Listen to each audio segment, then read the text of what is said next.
is 365 Sports, powered by Sikkim365.com. 8:40 to go. Second quarter, an 11-point lead, and that might grow. Jeremiah Trotter, touchdown Clemson. 365 Sports is presented by IdealMRI.com. High-quality MRIs for $497 or less. IdealMRI.com. Your health is important, so is your budget. We got a big stage for Kansas with the ball up by 3, and Jason Bean wants to throw. Deep shot. Arnold! He is gone!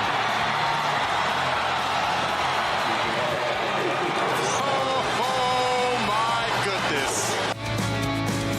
365 Sports is also brought to you by Texas Farm Bureau Insurance, protecting Texans since 1952.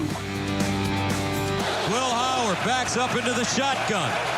Empty backfield. Howard looking. Howard scrambles. Howard lets it go. Incomplete. And Texas survives. Have you subscribed to our YouTube channel? Search 365 Sports on YouTube. Brought to you by TFNB, your bank for life. Second down and 5. Alabama can get a first down at the 6-yard line. And it's Jalen Milroe. Pump fakes. Jalen Milroe. Touchdown Alabama. Again. 4 for number 4. 365 Sports is turbocharged by Unite Private Networks. Find out more at uniteprivatenetworks.com. Around the slot at the bottom with Stephon Johnson. Quarterback keeper up the middle. Run. For 2. There it is. Donovan Smith. Houston celebrates. Now here's David Smoak, Paul Catalina, and Craig Smoak. Corum, what we mostly do on this show is a lot of college football, but college basketball, as we mentioned, even Monday and Tuesday has begun. Grant McCasland at Texas Tech will make his debut, former assistant on Scott Drew's staff, and of course had a great run at North Texas too. Paul Catalina, Craig Smoak, I'm David Smoak, and we will start with basketball. I thought last night's Baylor-Auburn game, no matter the score, who wins, it went down to the wire, was almost an NCAA tournament-type atmosphere and game intensity. Both teams playing at times, of course, a little sloppy early, maybe forced by the opponent.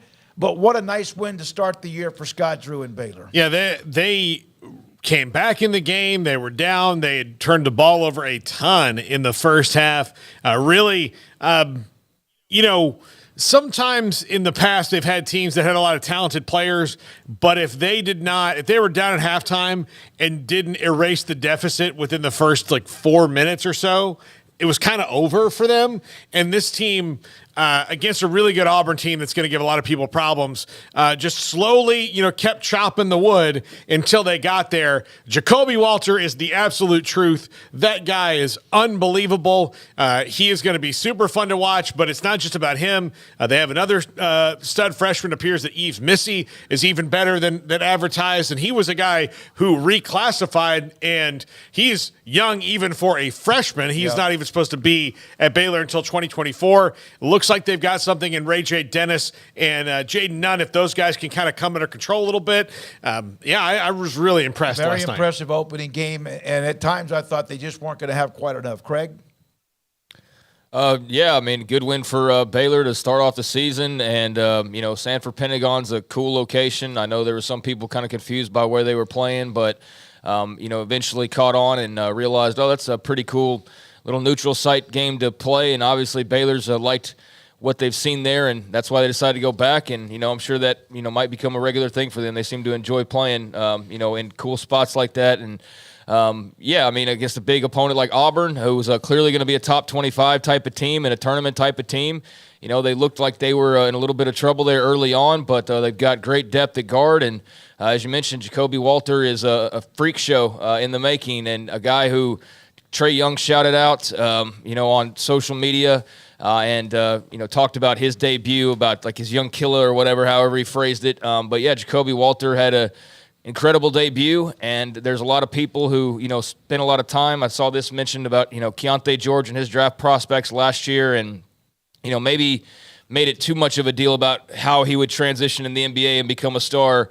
I forget, it might have been like our old buddy Deontay or something. I don't remember, but it was like, I think Jacoby Walter might be the type of NBA prospect that people thought Keontae George was, as far as being like a future star in the league. And I could see that. I mean, I could see a little bit of that. Now, a long way to go, obviously. But, yeah, I mean, you couldn't have asked for much better as far as his performance, the depth that they have, and then to be able to, come back and get a big win like that when it looked like they were probably going to start off 0-1. So that was huge and a nice win for Scott Drew and company. Guards and guards and guards and guards. And, yes, Yves Missy will discuss that. Here's Fran Fraschilla. If we could start off the college basketball season with 40 matchups in the first 3 days like Auburn and Baylor, think how good it would be for the sport. It should feel like Christmas morning for hoops fans. Throw in 24-hour marathons again for good measure. We do need something. Now, on top. I just wanted to comment on that tweet. Go ahead. No, he's totally right. I mean, college basketball, and I think Brett Yormark being a conference commissioner is going to help out with this because he's a basketball fanatic, and I think he will encourage these things. He will he'll push that a little bit in that.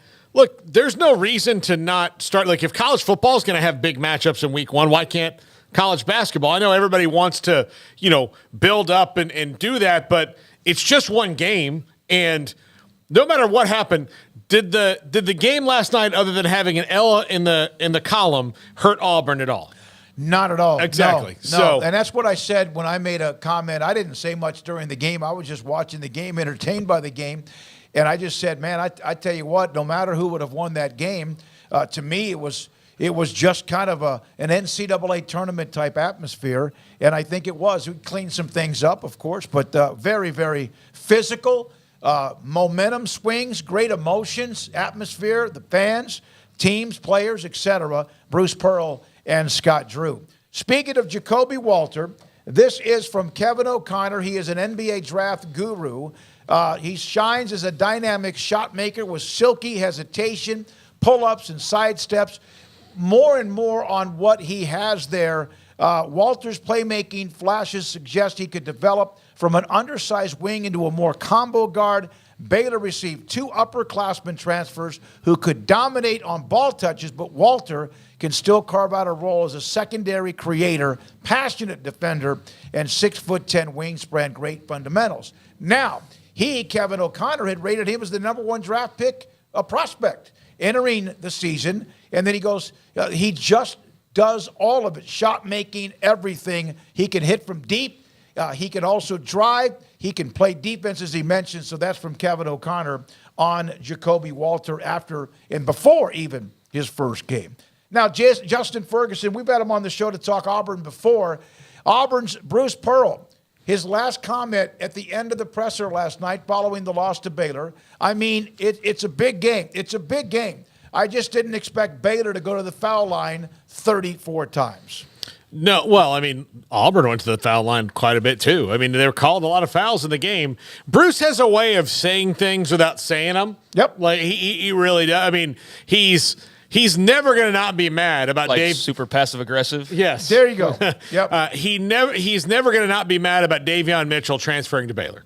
He's never not like he'll wake up in the middle of the night and probably like go to the bathroom and drink a glass of water and yell at the mirror because of it. Auburn was 17 of 25 at the line, by the way. It's not like it was 34 to like 10. Before the last push where Auburn had to foul, which threw that out, at one point they were both like Baylor and Auburn had the exact same. I think Auburn was 17 of 25 and Baylor was 17 of 24. So Auburn had at one point one more free throw than they did. In other words, man, they're really good. It was a great game, but you know, like you said, passive aggressive, Craig. There's no question. Yeah, it was, and there was a lot of fouls. And he's got a team. That's the way his team plays. Well, I mean, they had about the same number at halftime, and I don't get into these conversations normally, but it's just something that I noticed because I thought it was like a sour way to kind of wrap and put a bow on that game. Was to see that comment start to float around. But, you know, there's fan bases that they can't just lose a game and move on. There has to be like, oh, it's only because of this happened or whatever.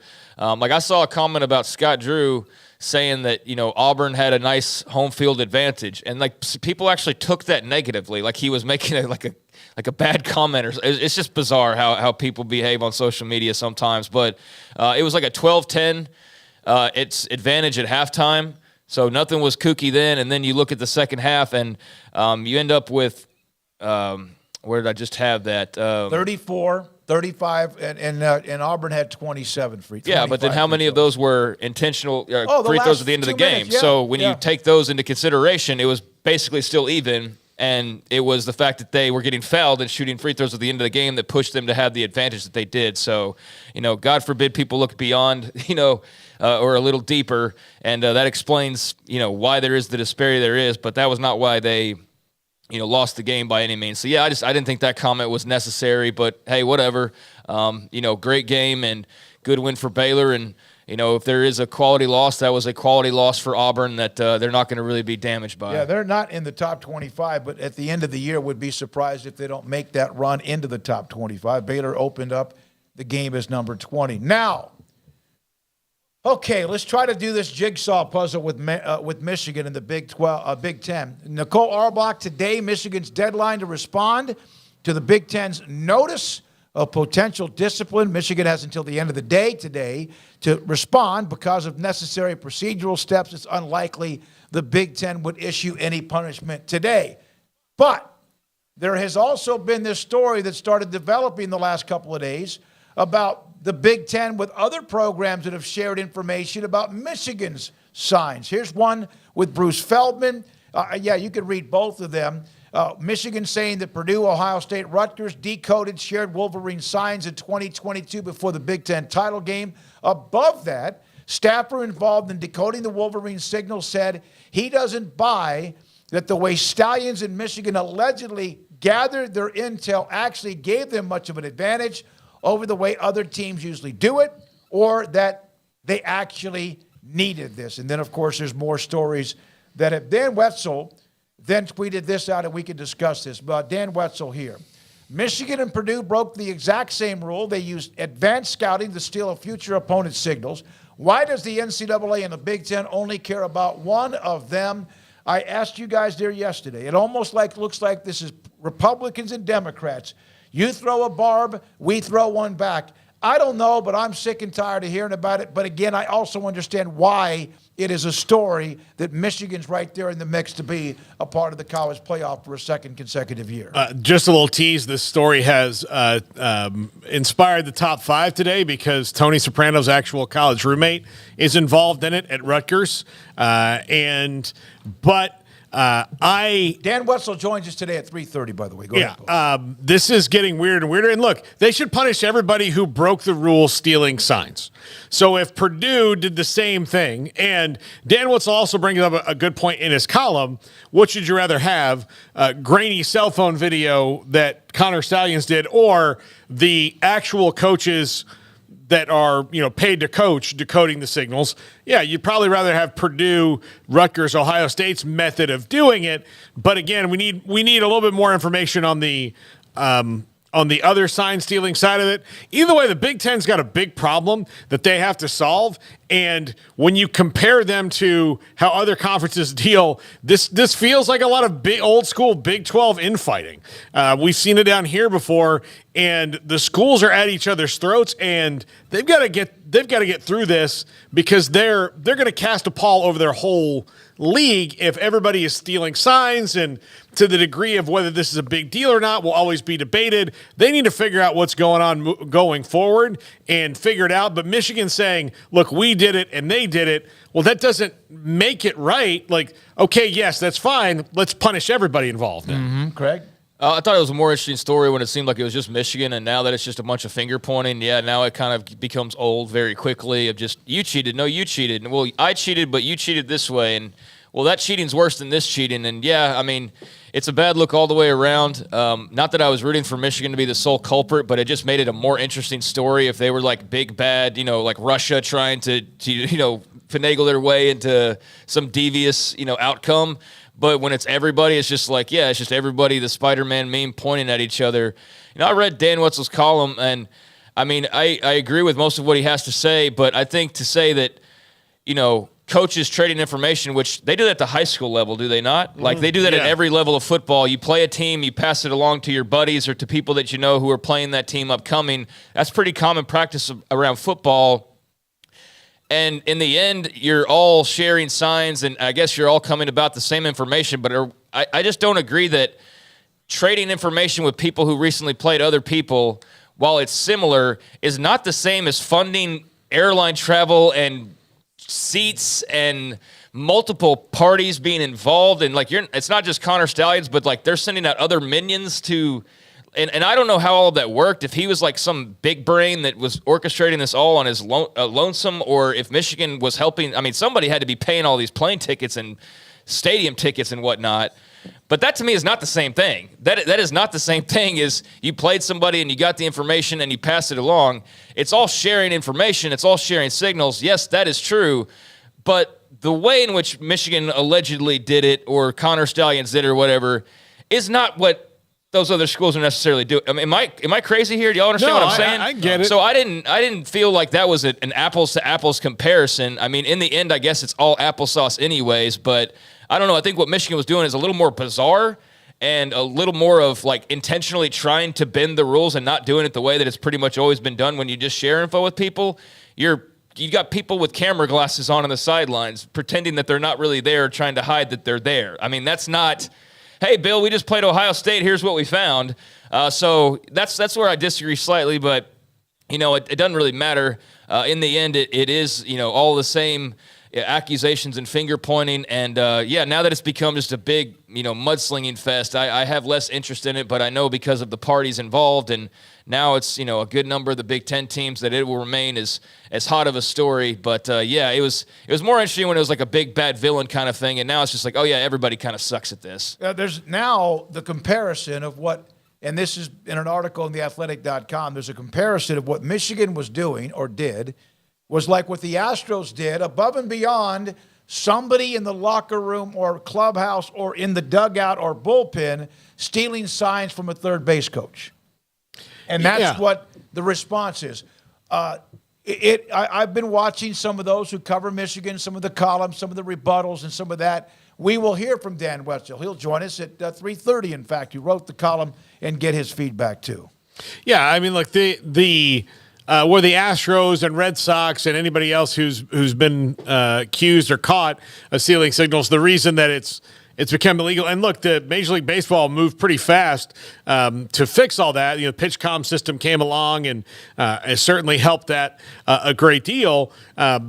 Was using technology to do it, and you know, eliminating that. So that's where the line is. And that's what I need to know on the Purdue, Ohio State, Rutgers triumvirate of, is this coaches sharing information, or did somebody at one of these schools develop their own better way of Connor Stallionsing things and do that? It seems to me on the surface, it's just that they were sharing information, and I don't know what the rules are on that, because it seems to me to be something that happens quite a bit, especially because coaching is, you know, go sit and talk to any coach and then just ask them to like write down all the people that you're somehow connected to. And even a coach at like the most minuscule, like random school. What's our friend from, oh my goodness, that played Baylor in the national championship opening game? God, I just went blank. I can't believe it. So like the people he knows everybody. They're connected. They know everybody. So that's just how coaching works. It's just a big, gigantic fraternity of, you know, occasionally they'll be like, you know, we haven't met before, and that'll be surprising. But when you say, yeah, we were both on staff at, you know, so-and-so state in 1991, you're like, oh, okay, so they know each other. That's how it works. John Gallagher's with them. Yeah, I mean, it's good that that former staffer came out and said that they were scouting Michigan as well. You know, I mean, good on that person to, you know, see the situation developing and to say, and I forget what staff they were on from that article. I'm just going blank there. If it was like Purdue or something, but I think it was Rutgers. Or Rutgers, okay. Yeah. But yeah, I mean, that staffer decided to come out and say like, hey, Michigan's not the only one doing this, and we shared signals and all of that. But it's all, you know, the Spider-Man meme basically, and that makes it kind of a less interesting topic in my mind. But, the way that it's handled now moving forward by the Big Ten, and knowing, too, that they're not just dealing with an isolated incident, they are dealing with whatever that complex system was at Michigan that we still don't really know quite exactly what that was. And now that they have other parties involved under the league umbrella, how does that get handled? That will be an interesting outcome. I'm not interested in like the minutia on the way and how we get there every single day. I'm really not. I don't think any of us are, unless there's like a bombshell type of an announcement made. But yeah, I think the Connor Stallions thing, to whatever degree Michigan was involved, that was a little bit more complex. That was a little more James Bondy, and clearly some more effort going into it than just merely trading. Were in person, you cannot be in person. You're right. Yeah, I mean, it's very clearly against the rules. So, like I said, it was a little bit more James Bondy and very clearly like going out of your way to wear disguises and sit in crowds and film on your camera phone and like grainy camera footage. What iPhone do you think he was using? I mean, I know if you zoom in long enough that eventually gets grainy, but I don't think it's like you have to like run it through some sort of like technology to. We got pretty good camera phones these days, and I think if he's flying around to games every weekend, he's probably got an updated iPhone that was videoing this stuff. But yeah, that just seemed a little bit more off the wall and a little strange, and so that's where that one needs to be explained a little bit better. Dennis Haiti in the chat: passing video around is common. Passing recordings of signals is not common. Yeah. Plus, teams aren't allowed to use electronic equipment to record the other team's sideline/signaling. You can do what you want when you're watching a game on TV or you find a game that's been recorded. You can look at what they're doing. If there are shots of the sideline, that's fair game. But in this case, Dennis Haiti pretty much wrapped it up pretty well. Thank you very much. And yeah, right now everybody is pointing at not everybody. I'm going to wait to get into the Connor Stallions, Blake Corum deal. We'll do that a little bit later about some alleged business relationship. Here is the college football playoff top 5, 10, 25 was released. Ohio State, Georgia, Michigan, Florida State, and Washington. You see Texas at 7, Alabama right behind them. And then you look down, Oklahoma State 15, OU and Kansas in the third set of 5. Down there as well, you have LSU, Notre Dame, and then Arizona. Good for them. K-State at 25. And there's the college football rankings, which leads to Ross Dellinger. He's doing this every week. I think it's great.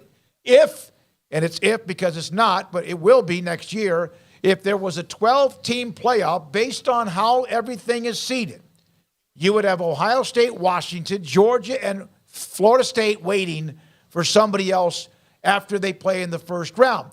Based on the rankings last night, Alabama would play Ole Miss, Michigan against Tulane. You go, wait a minute, Michigan. They would not have won the Big Ten title based on how this sets right now. Texas against Penn State, Oregon against Louisville, and then the teams move on and advance. So this is the thing I love about this, in that right now in the 4-team playoff, those 4 teams have to play each other. Ohio State, Washington, Georgia, Florida State would be playing. But now, if you're any one of those teams and you're terrified about who your opponent could be, there is somebody else that could beat them before you'd have to play them, which I thoroughly enjoy. Not that it would happen most of the time. Most of the things go chalk. That's how it goes. But say you really, really, really did not, like right now, most of America probably doesn't want to see Michigan in the title game. Well, there's several opportunities for that not to happen, and not just one. So, yes, there is, Michigan would probably roll Tulane, and they'd probably roll Washington. As good as Washington is, Michigan is just that good this year. But you never know, and that's what makes it enjoyable. And they may not have to play that first game if they win the Big Ten by beating Ohio State straight up later in the year. Look, if you're an Ohio State fan and the one matchup you don't want to see is Georgia, well, because you don't feel you can match up well against them, well, there's a way better chance you're not going to have to play them. So, all right, I want to ask you guys something. This is, again, me saying this because I see where it says Alabama plays Ole Miss. Put that up, please, again, Garrett. There's no way they're going to do that.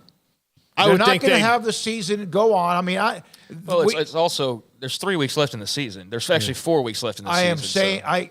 I'm telling you, if it got down to the end of the year, Craig and Paul, they're not going to let Alabama and Ole Miss play each other in the first round. They will figure out a way to move some of those other teams around so you would not have, unless there's just too many teams from the same conference that get into who are not a part of the first 4.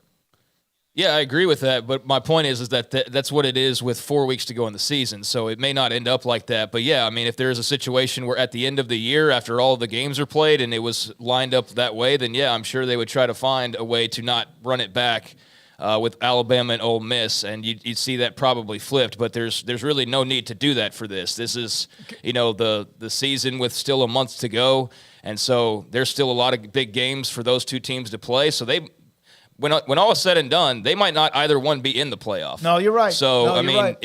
I get your point, and, yeah, you don't want to have Michigan, Ohio State in a first-round game or, Alabama, Ole Miss in this case, or any other, conference matchup necessarily. But, yeah, I think, that's a problem that you address when you get to the end of the road and every dust piece is settled and you say, oh, okay, yeah, here's the actual options, not what it looks like right now. When we come back, Dan Wetzel, Yahoo Sports, wrote the article about Michigan and what else is going on in the Big Ten. His thoughts behind the column, his thoughts about that if everybody's cheating, then, what do you do? Who is cheating? What is considered cheating? That and more. This is 365 Sports. Waco Regional Tennis and Fitness on Lakeshore Drive is a premier, elite, life-changing experience where you can change your mind, body, and soul. Waco Regional Tennis and Fitness offers over 40 group exercise classes each week, including boot camp, R, silver sneakers, and more. New bikes arrived and are waiting for you to test yourself, compete against yourself with a screen monitoring your speed, miles, resistance, and power, and with indoor cycling classes every day. New free weights, weight machines, TRX, rowing machines, stationary bikes, new treadmills, new elliptical machines on the spacious weight room floor. Personal training with Christy London, Randall Corley, Alex Botch, and Nathan Roach, where you will be encouraged and motivated to grow. A kids club included with your membership, plus sauna, whirlpool, and a tanning bed. 16 tennis courts, beautiful stadium court, and longtime youth tennis pro Britt Coleman, assistant junior pro Kenna, adult tennis lessons and clinics with Blake, and commitment to pickleball with 8 courts and instructor Jody Thurman. Visit the website, wacotennis.com, or visit us next to Hawaiian Falls on Lakeshore Drive in Waco. Some say a dog is a man's best friend. But I tell you what, boys, you better think again. 'Cause there ain't nothing better than some cows, pigs, and turkeys too. I love to cover them in sauce down at Rudy's Barbecue. Bring all your friends to Rudy's for some tasty oak smoke barbecue. Next in line. During Jeep Adventure Days, save big on 2023 Jeep models like the Grand Cherokee Limited with values up to $5,500. Or 10% off MSRP on new Jeep Gladiators on all trim levels. Or 10% off MSRP on a new Jeep Compass at Allen Samuels in Waco. Boozers is the wedding ring store and more. If you're ready to get engaged or already married and want to upgrade your wife's ring for a special anniversary, Boozers is the place to go. With the largest selection of premier quality diamond engagement rings and wedding rings in Central Texas. They have 7 cases with over 300 styles of rings from top designers like Natalie Kay. Choose from yellow, white, or rose gold, plus beautiful top quality loose diamonds. With an in-house jeweler, they can also custom make anything you want. Bring in a picture or drawing and let Boozers create your one-of-a-kind pendant or ring. They can even use some of your old gold and diamond jewelry to create something new. At Boozers, you'll find a great selection of quality timepieces, and Boozers is the place for expert watch maintenance and repairs too. They specialize in expert Rolex watch repair for fine jewelry, watches, custom work, and more. Go to Boozers on Valley Mills and Lake Air Drive in Waco. Boozers, the wedding ring store and more. Riverbend Liquor and Wine now has 2 locations to serve you. The original on Lakeshore Drive in North 19th Street and the brand new spot in downtown Waco at 600 Franklin Avenue. If you're looking for the best in craft beers or local Texas bourbons, then the original is the place to be. And for the latest trends and online phenomenons, head downtown to the Franklin location. Either way, you're going to get the same great variety, customer service, and speedy experience. Check out both locations on their Facebook and Instagram pages. Riverbend Liquor and Wine, Lakeshore Drive in North 19th Street, and now downtown on Franklin Avenue. Stepping into a new pair of boots is great, but stepping into the boots of a U.S. Army officer can also add confidence and leadership skills to your son or daughter's career path. There are more than 150 occupational specialties to help them find the best fit for their future. See all the things your son or daughter can achieve in our boots at GoArmy.com. U.S. Army Waco Recruiting Company, 254-598-8131 or 254-776-1543. Let Camille Johnson Realtors guide you seamlessly through the process of buying your dream home or selling your current one. Commercial, farm and ranch, or residential, Camille Johnson Realtors can smoothly and successfully lead you through any transaction. With a team of 28 experienced agents who are excited about serving you, Camille Johnson Realtors services the entire greater Waco area. If you're in the market to buy or sell, contact Camille Johnson Realtors, 104 Midway Center in Woodway, or find them online at www.camillejohnson.com. Camille Johnson Realtors, elegant, charming, warm. Welcome home. This is 365 Sports. The 3 o'clock hour is sponsored by Waco Custom Marketplace. Meats, sweets, Texas treats, and a cut above the rest. 425 Lake Air Drive, Waco. His column, Either Everyone's Guilty or No One Is. Dan Wetzel joins us. 365 Sports with Paul and Craig. I'm David Smoak. Dan, thanks for your time. What has been the reaction to your latest column? Well, Dave, the internet, everyone agrees. So it's been as far as I know, universal, right? The infallibility of an internet column. Absolutely, yeah. No, pretty good. I think people. Here's the thing. The thing that interests me about this case is it may not interest everyone else. Like it's not a story that says Michigan didn't do it. Michigan totally broke the rules, right? I'm just fascinated at how the reaction of the NCAA, the reaction of the Big Ten, and whether anyone thought any of that reaction through. Because 3 weeks ago, nobody cared about sign stealing. You never heard about. When was the last time there was a sign stealing discussion that you even remember? It's been a while, if at all. Yeah, it was a non-entity. It just was something that nobody discussed, and so all of a sudden the Connor Stallions comes along and it's super colorful and it's entertaining, and this guy is on the sideline of another, with spy glasses, right? It's a fantastic story, but it got treated and piled on like it was the biggest scandal on earth. And I was like, man, you got to be careful with precedent. And are you just barreling down a thing? I think we all know the reason no one talks about sign stealing is because everybody steals each other's signs. They steal the signs and then share them with another school. They do this. Are you sure this is the only place out there that stealing is doing something? Once you set precedent on punishments and you drop everything to go after one guy, I mean, they could suspend Jim Harbaugh for the rest of the season. Tomorrow, just wipe out the number or whatever 2 or 3 coach for the rest of the year over this, when they haven't found Harbaugh knew how Connor Stallions is getting his information. If they had found Harbaugh running it, then Michigan should fire him. But if you don't, he had to have known. Well, that's not a good way to. You can't convict people on he should have known. He had to have known, right? I think he had to have known. So I've just been fascinated by all of that. And when this whole story comes out where you have Purdue receives physical copies of the plays that Ohio State and Rutgers already stole, which is legal. You can steal them certain ways. You just can't steal them the other way. But they give it to Purdue. How is what Purdue got without doing their own work any different than what Michigan did by their standard? Because the penalty here isn't stealing signs, it's in-person scouting. So Connor Stallions would send his guys out, his friends, with iPhones, and they would scout and they would film. And I would find that to be a violation of, that's an annihilation of the rules, right? But isn't an in-person scout also the Ohio State coaching staff gathering it in person and then giving it to you? Does Ohio State's coaches fall into agents of in-person scouts? Does the Rutgers be in-person scouts for Purdue? So did Purdue do the same thing?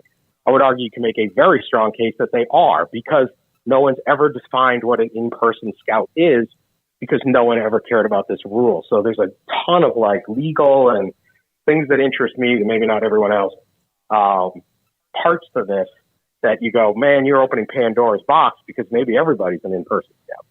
Well, I mean, Dan, I know that the argument against it is that would be just coaches sharing information, which they do all the time. They do. But you'd have to, like, that's the other thing I found interesting when, you know, the NCAA, we know, like, even if it was in their power to do something, as soon as they got information, the machine just won't run that fast, no matter how much coal you throw in the fire. Right. It's just not going to. So the coaches want the Big Ten to do something about it, but because, to your point, none of this has ever been defined, the Big Ten doesn't even have rules in the book to punish the coach. So that would be unprecedented. They just have rules in the book to punish the schools. And none of this is really clearly defined as to what they can even do, and they're making it up on the fly. And they're going with a sportsmanship clause, which also isn't defined. What's sportsmanship? Well, some people think, I mean, that's a loose line. But you said, hey, why is it allowed for Rutgers and Rutgers and Ohio State to just send the signs that they've gathered, including in person, to Purdue? Well, coaches always did that. That is true. That does not mean it changes the rule. Everybody speeds. It doesn't, like, if we're going to suspend a guy for a season, you're talking about what's the rule. I agree. Everyone's always done it, but that's not an excuse to say, oh, this way that you rob the bank is okay because we've always robbed the bank that way. This way, oh, we never really heard of that, so this is the worst scandal on earth. And this is going to go to court, and there's a lot of it. Just because coaches always did it doesn't mean they didn't act as in-person scouts. It's not so easy to just say, oh, we were cool with that. That's not how rules work. That's not how bylaws work, especially when you're going to punish. Now, you could have just sat there and said at the beginning, I think if you had a more experienced commissioner, they would have said, look, you guys are all stealing each other's signs. Knock it off. Stallions is gone. Harbaugh, you're going to get fined or whatever after. But you don't run around going, this is the worst scandal on earth, and wipe a guy out, because that is not, I agree with you, but that is not a reason that they're not in-person scouts just because we didn't think they were in-person scouts. Nobody had it written in the rule book that some dude's buddy with a cell phone is an in-person scout either, because no one thought of it. But I think they would clearly qualify. Yeah, Dan, I was saying a little while ago, it was a much more interesting story when it was just Michigan and this elaborate scheme, right? And then, it's everybody's doing it again, and everybody's pointing the fingers. But just what do you make of just kind of all of the uncovering of the Connor Stallion sightings and the cell phone video and, sending people out? And how did the money come into play to go to all these games and buy these tickets? And just what do you make of just kind of this intricate system or whatever it is that we're kind of in the process of uncovering with Connor Stallions on the Michigan side of things? Yeah, I mean, he's a character. I mean, he is out there. I mean, he wrote a 600-page Google Doc about, he called it a manifesto on how he would one day be the Michigan football coach. These are all questions. So look, this thing first hits, you go, okay, they're going to nail. I mean, they're going to find out Harbaugh knew about it. They're going to find out this, that, the other. 3 weeks into the scandal, they haven't found anything that implicates anybody else. And I'm just going to give you the plausible story. Okay. Don't shoot the messenger, but there is a very plausible story that you have a young assistant coach, and they're all over the place. It's 100 people in this building. He's doing anything to stand out. He gets a reputation as the sign stealer, which is again legal and celebrated. Again, it's just such a weird place, this whole story. Yeah. He puts his thumb on the scale by sending these guys out to make them even better at it, right? He's not telling anybody that, hey, I know you guys think I'm a genius and I'm valuable, but actually I'm not. He's playing it up. He's keeping it secret as he can, and nobody inside the building knows. He's funding it with his family money, or he's got this vacuum selling business. Who the heck knows, right? whatever he's doing, he's going super aggressive. We all know, especially when you're young and trying to build a career, people cut corners. He annihilated the corner, right? So, one of the things about the NCAA investigation, and I think that, there's plenty of that at Baylor and other places that sometimes they come running in and saying, this must have happened. And you go, hold on now, there's some reasonable explanations, or not everyone did this, and you go, wait a second, that isn't really it. But when they're running in saying, everybody must have known, worst scandal ever, Michigan's dead, and you go, wait a minute, maybe it's the guy trying to get ahead. You go, oh, wait. And now you're 3 weeks in and you're like, oh, like, what if that's the case? It's a very plausible story. So I don't know. They haven't caught him yet. Again, I was like, you find Harbaugh's involved, fire Harbaugh immediately. But if you don't, we're going with strict liability and this and that. You're like, I don't know. Dan, I would, especially, you mentioned Baylor. We covered the scandal here. Yeah. I do think the thing that happened, and we saw a lot with Art Briles, was that, there was a lot of stuff he didn't know because he didn't want to, and that was the wall he put up. So if Jim Harbaugh is getting all this great information, the coaches are, and they just decide we're not going to ask how he's doing it because it's working, then I do buy that a little bit. Although, eventually, is that enough? Yeah. The question you have to ask is you got to be sometimes you can't just be like, wow, the stalker wound up being actually a genius here. What do you know? So this kid was a story find. So the story would be, he went to Annapolis. He's a Marine captain, and he was just gifted in this kind of espionage. Again, I'm with you. Okay. Really? Nobody asked. But, where does proof matter? Where doesn't? Where does national perception matter? Where does, what's reality? I don't know. I don't know, but I'm willing to say I don't know. I don't care whether they suspend Jim Harbaugh. For content purposes, I'm a media vulture. Yeah, suspend him, please.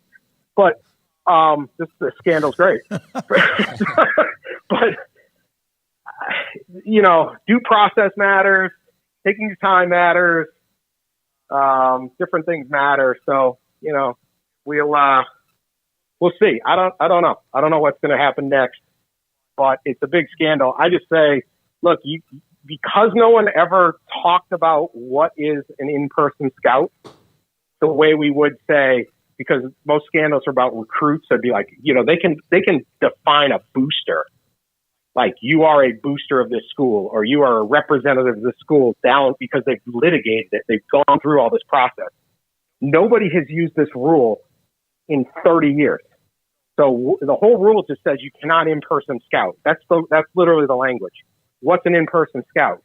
Until you litigate that, it's a much broader definition. That's why what Purdue did probably, to me, is exactly the same as what Michigan, or something close. And it's not so much whether you're going to have as bad as Michigan, but what if you have 3/4 that? And basically, this weekend, 60% or 70% of the teams will do exactly what Michigan did and have somebody, because I just think once a team is passing on their scouting report, their stolen signals, and they have tested those stolen signals in person in an in-person game against that opponent, they have now in-person scouted. I think that's a fair definition. We'll see what judges think, but I feel pretty good arguing that. I'm not a lawyer, but I feel pretty good. By the way, Michigan apparently, according to numerous reports, has responded to what the the Big Ten sent them. Not sure exactly what the response is. Not sure what the penalty is going to be. So that's the next part of this story, Dan. And hopefully we do get to a final chapter, but I got a feeling we won't. Lawyers will be involved. It'll drag out. Do they suspend Jim Harbaugh? For the season, that's on the table. 2 games is on the table. 3 games, which would include Ohio State's on the table. Who knows? But I think any suspension will be met with a stay, an injunction. But will they be successful on that? It's a mess. And they're finally playing. Michigan hasn't played anybody all year. Finally got a good game this weekend against Penn State. So it's all this with. In the next 3 weeks, they play Penn State, Maryland, Ohio State. This is the whole season for Michigan. Dan, thank you very much. We appreciate it. It is drama that's overshadowed. Otherwise, what is a hell of a football season with games coming up that will be even much more of a barometer. And, man, I just want to see what happens with the results of the scores, but it obviously is out there. Whatever Michigan responded to the Big Ten, we'll figure that out, what the Big Ten's going to do. I think the Big Ten is not going to do anything. Maybe they find Harbaugh, then Harbaugh can get involved with his attorney or agent. I don't think anyone's suspended. They're damn sure not going to forfeit any games. They're not going to keep them out of a bowl or the Big Ten championship. I think, if anything, you might see the school fined for whatever, and that's about it. Well, I mean, there's nothing on the books the Big Ten can do. Now, the NCAA can, eventually one day go get Jim Harbaugh, but as we've talked about, he's a man who lives in a realm where there are very few consequences. Like for him, the worst thing that could happen is Michigan decides he's not worth the trouble, but he could do that for them by just taking a job. He's very hireable in his profession. This isn't like a middle-rung coach. He's very hireable in his profession. He could go to another college. He could, which would maybe have a show cause, which would keep him out. But he can go to the NFL, where he was very successful, and go right back there. So, yeah, there's the real story here, and I think part of what Dan's getting at is, you need to take the time to define these things and then find ways to fix them, which is the NCAA is horrible at. Yeah, I mean, really respect to the job that Dan does, and I think he explained his side well. I was talking about going into that of just how, to me, on the surface of things, of going and doing it the way that Michigan allegedly or potentially did it with Connor Stallions and this elaborate setup does seem a bit different than just trading film after a game or the week of a game. But tomato, right? Like you said, there's no language to really define the differences and what's what. So, yeah, I mean, by that token, then it's very much open to interpretation. The whole conversation about this of what's cheating and which cheating's worse and which cheating, it's all kind of blended together. And so, yeah, this is not a black and white story. This is a lot of gray area, and I do agree with him on that. And it will be fascinating to see, how the Big Ten handles this, because as he said, they jumped out and started barking right away and had a big old mean bark. And then all of a sudden they were like, oh, wait, what's this about the other school? It's like, oh, wait a second. So they did kind of overdo it there initially, and now can they kind of slowly walk that back, or how do they handle that walk back, or do they even attempt to walk that back? Do they try to make an example of Michigan? Can they do that legally? Like, does this? Yeah, I mean, there's a lot of parts to it that are interesting.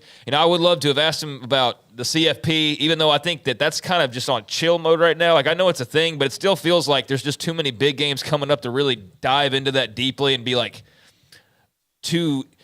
Have it too under the microscope at this point. Like, we're getting to that stage now with just 3 weeks remaining plus championship weekend.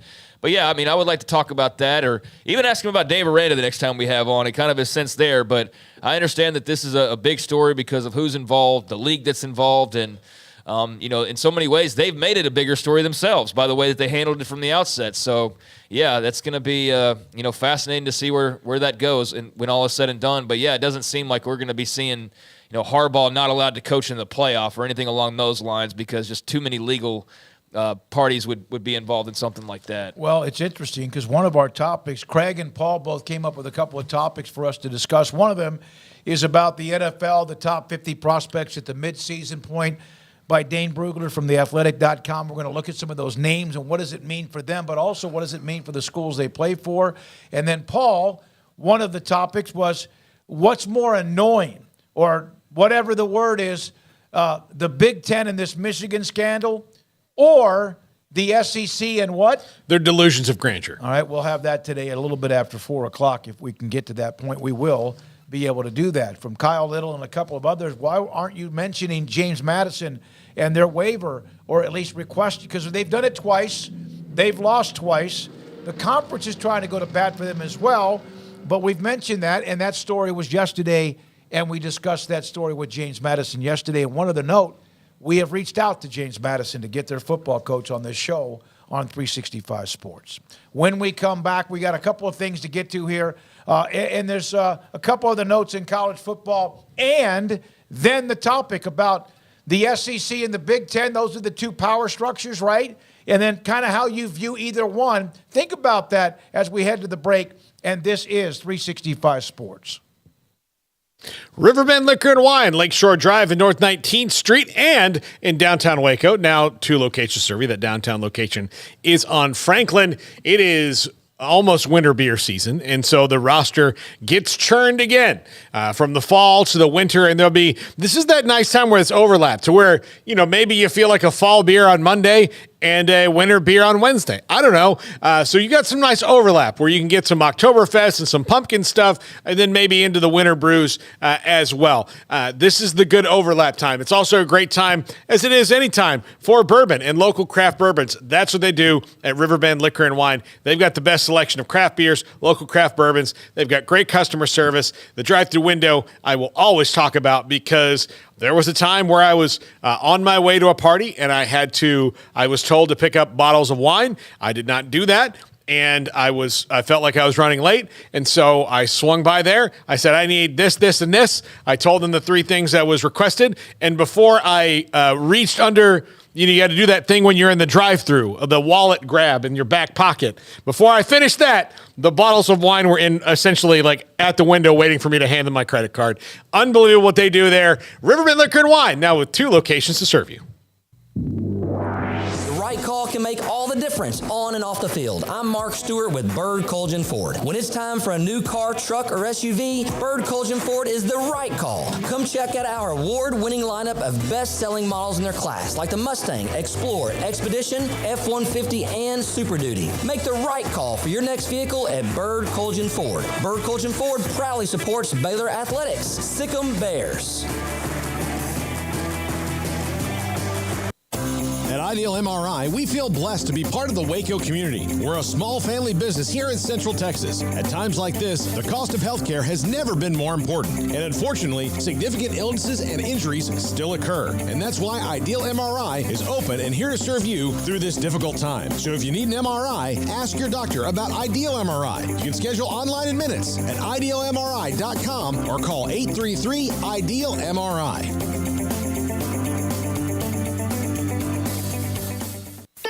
Don Humidor, your home with a 48-foot walk-in humidor with the elite cigar brands from around the world, including the #1 cigar of the year, Aging Room Cuatro Nicaragua. Plus, they have the great brands like Macanudo and Artur Fuente, Rocky Patel, Aston, and so much more. CBD, great for sore muscles, aches and pains, sleep, Vita Dreams, and anxiety, mild depression, general health and wellness. Their staff very knowledgeable on the subject. If anyone is curious about CBD, ask Carol and Ashley. Don Humidor in the Townwest Shopping Center off Valley Mills in Waco.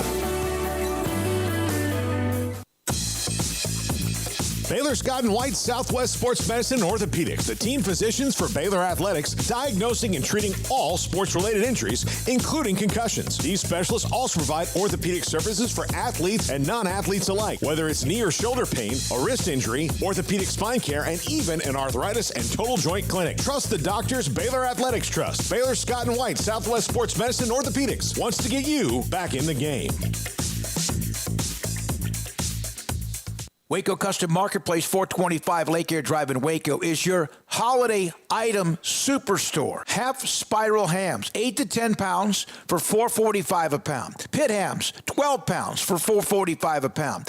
Bone-in hams, 18 to 22 pounds for $3.40 per pound. Whole raw turkeys from 12 to 16 pounds for $2.50 a pound. Whole smoked turkeys, that's smoked turkeys at 9 to 12 pounds for $3.75 a pound. And mini pit hams, 6 to 8 pounds for $5.99 a pound. And don't forget, they have full service butcher shop where you can find what you want: pork, poultry, seafood, and beef. And I bring up the beef because big beef tenderloin or a prime rib. Brian Bauer and the Bauer family, full service bakery with fresh baked kolaches every morning and bread and cold beer and wine. Tailgate needs from pellet fuel to charcoal. Waco Custom Marketplace and the holiday items, 425 Lake Air Drive in Waco.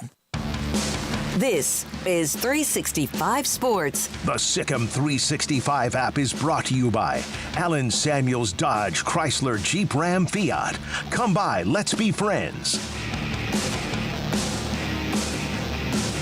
right, in fact, the Michigan story and the Big Ten and sign stealing, whatever, with Connor Stallions wasn't enough.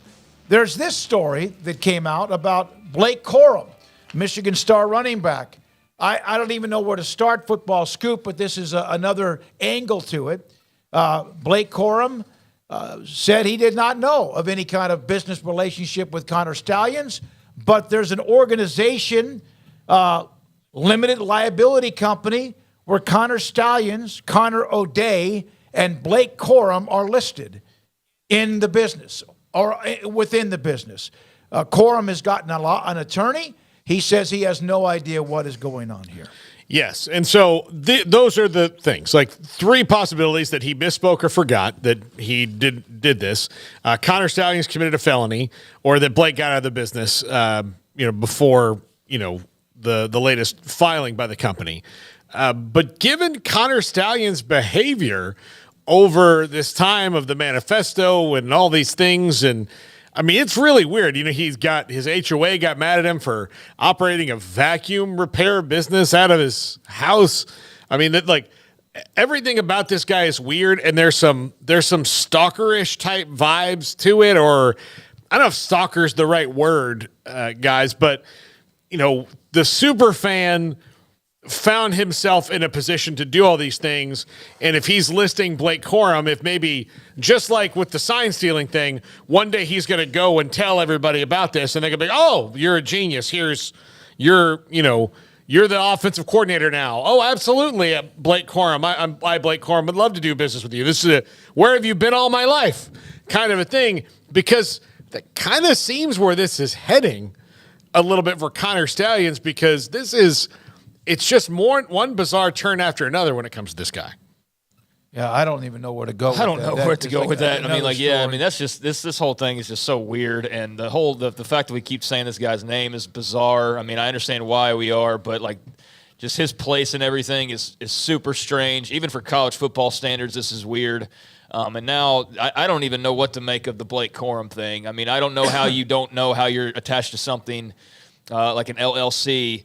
I understand that with NIL now, there's all sorts of agents and other things that are involved, and a lot of things exchanging hands and deals and stuff like. But I don't know how you explain being involved in a listing like that and not having any idea. Supposedly, I don't know. I don't know what to make of it. I don't have a strong thought on it, because it's all so bizarre. And I'm not one to jump and be like, yep, he definitely knows. The only thing that I've said from the very beginning in all this is, if you were to tell me that Michigan was trying to steal signs, or they were using a guy like Connor Stallions to do it, yeah, I would absolutely believe that. And I also said that if you were to tell me that Ohio State was doing the same thing, or Minnesota or Iowa, I would absolutely believe that too, because it's college football and people find ways to bend the rules or cheat just flat out and hopefully not get caught. And that's all part of it. But is this not just weirder than anything else? This is just weird. I mean, a manifesto of 600 pages, it's elaborate sign stealing scheme, when everybody else, the Dan Wetzel's, discussion we just had, yeah, everybody else does it. They do it the traditional way, and they're at games and they do it however they do it, and then they exchange the information, the next week or whatever. I mean, there's plane tickets involved, and there's other people under his umbrella that are involved that he's apparently sending out. And so, yeah, is he some just weirdo mastermind that's going to have an HBO movie soon? Yeah, that's a very good possibility. But, even for college football standards, this is just a weird story. And, now this element of it, of having involvement potentially business-wise with the play, it's so strange. I don't know what to make of it. It's like he's say he was following around Guns N' Roses as a groupie forever. Just loved Guns N' Roses, and then one day they turn around and you know what? You're the new bass player. That's his goal. Yep. And that seems so weird. It's just...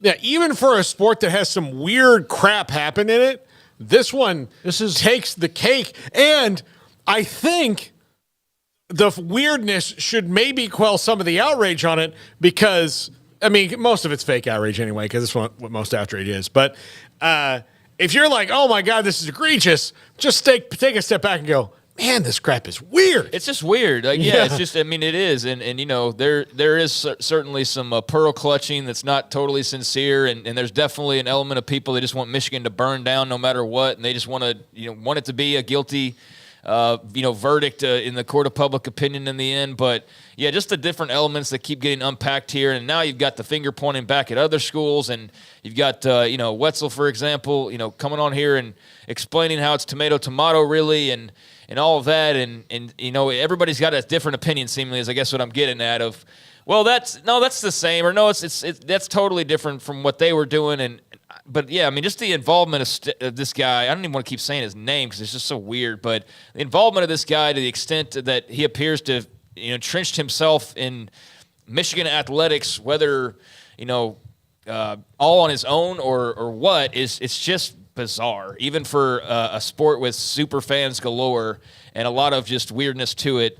This is it's like a spy movie or something, or like some spy show. I don't know. It's still a lot more to be found out, I suppose, and we'll be able to just keep unpacking things and eventually get to the root core of all of it and be able to know, like, was this an elaborate one-man show and this guy's like a former military super genius that probably could have better utilized his talents in another, world that matters a little bit more, or, what? Or is Jim Harbaugh at the root of this, or is the Big Ten coaches, doing the same? I don't know. This is all so strange. All right, so you're not here tomorrow, right? Right. Okay, so the college football ratings are finally available. They had the delay with Nielsen.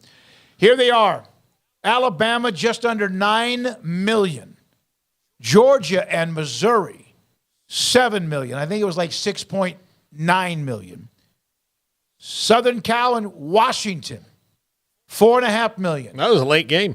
Yeah. Rutgers and Ohio State, 4 million. Bedlam, 3.76 million. Clemson and Notre Dame, 3.24 million. Yeah, that Clemson and Notre Dame is probably about half the number they would have gotten if they were both really good, right? So still really good. And the argument that Clemson is making when they say that our TV numbers are good, this is the worst team they've had in a decade.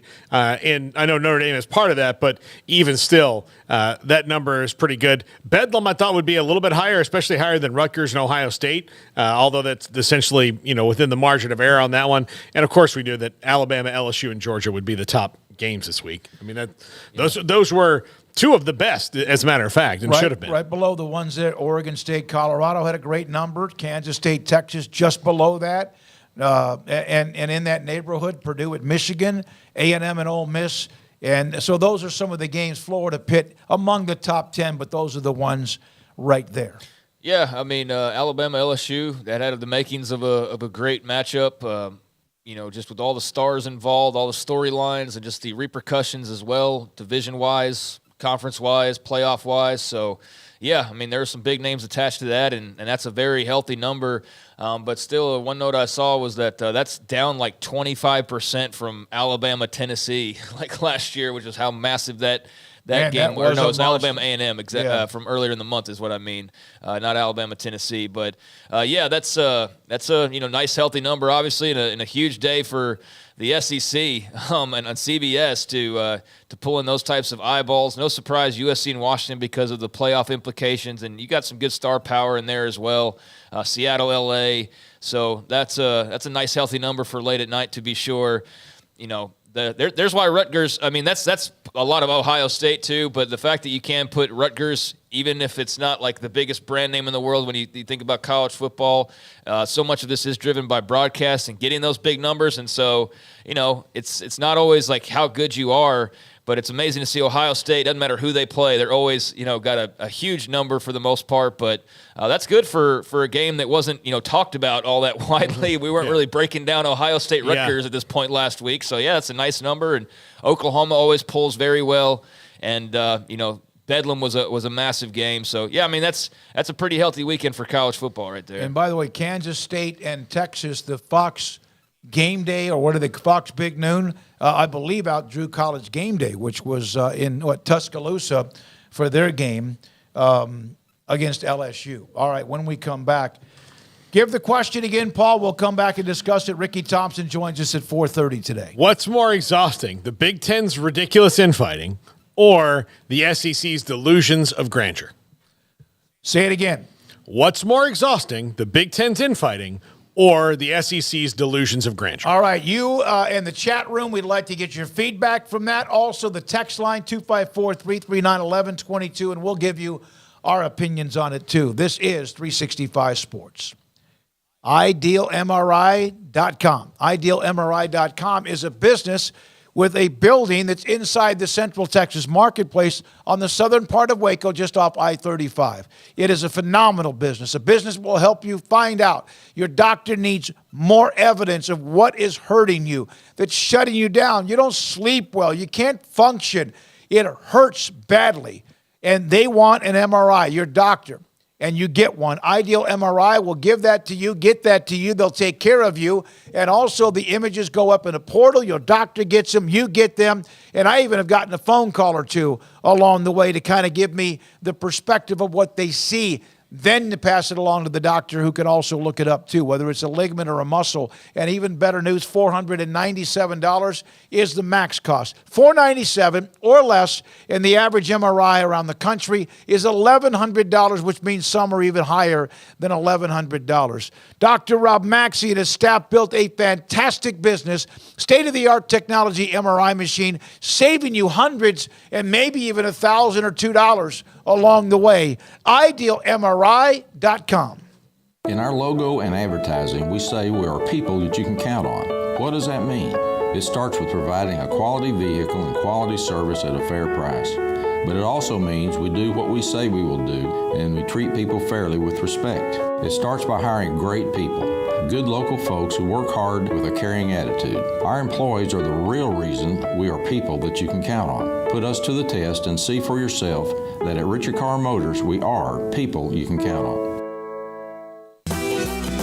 Shorty's Pizza Shack at 12th and Bagby is a homegrown, locally owned pizza place that's out of this world. Everything from the dough, the sauce, the sausage topping is made fresh in-house. Not to mention the amazing pizza pillows, the chicken wings are to die for.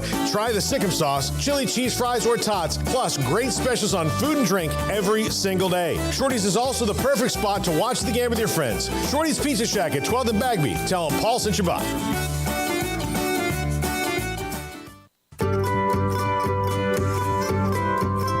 You want to know why Stonewood Dental is so successful? Listen to what happy customers have to say.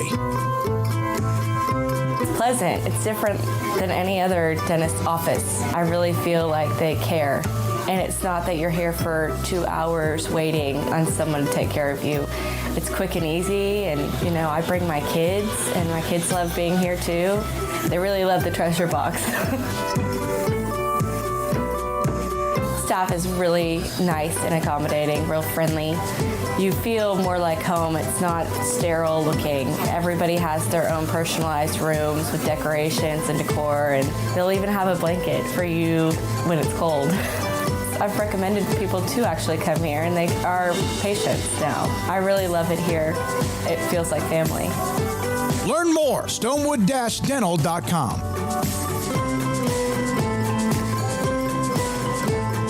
TFNB Your Bank for Life is the official local bank of Baylor Athletics. Find out why more Central Texas are making TFNB their bank for life. Sign up for our Edge checking and savings accounts to earn interest or cash back. With 5 convenient locations and an award-winning mobile app, banking has never been easier. TFNB, your bank for life. Member FDIC.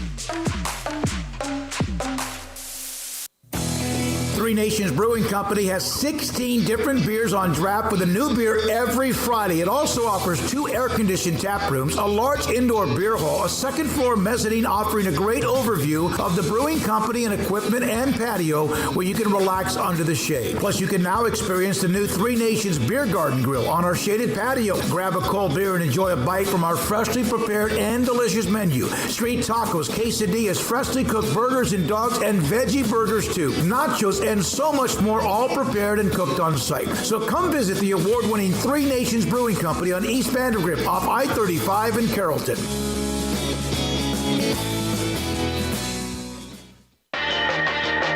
This is 365 Sports, powered by Sikkim365.com. The 4 o'clock hour is sponsored by Boozer's Jewelers, the wedding ring store, specializing in custom jewelry and repair, all in-house. Now here's David Smoak, Paul Catalina, and Craig Smoak. Paul put this up in the chat room. What is more exhausting? Maybe neither one of them. Both of them. But pick one if you want. The Big Ten infighting that we have now. The hot topic. What is more nauseating?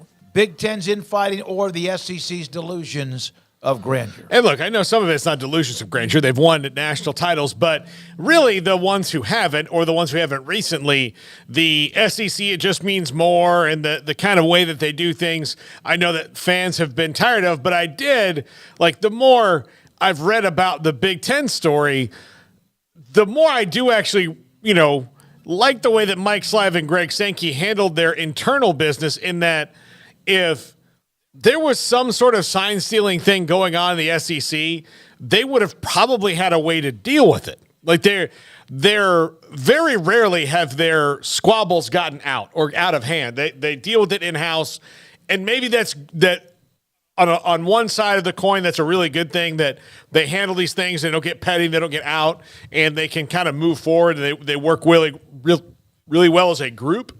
But the other side of that is maybe some of it needs to get out, because some of it we might, as the consumers, need to know what's going on. But at the end of the day, with this Big Ten thing, all it's done is expose that there are a lot of holes in a lot of the way that rules are written up or the way that this thing is done. And then anytime that I have a situation where you catch somebody doing something and they're like, yeah, well, we don't think it's wrong because everybody else is doing it too. And you're like, well, no, it's against the rules.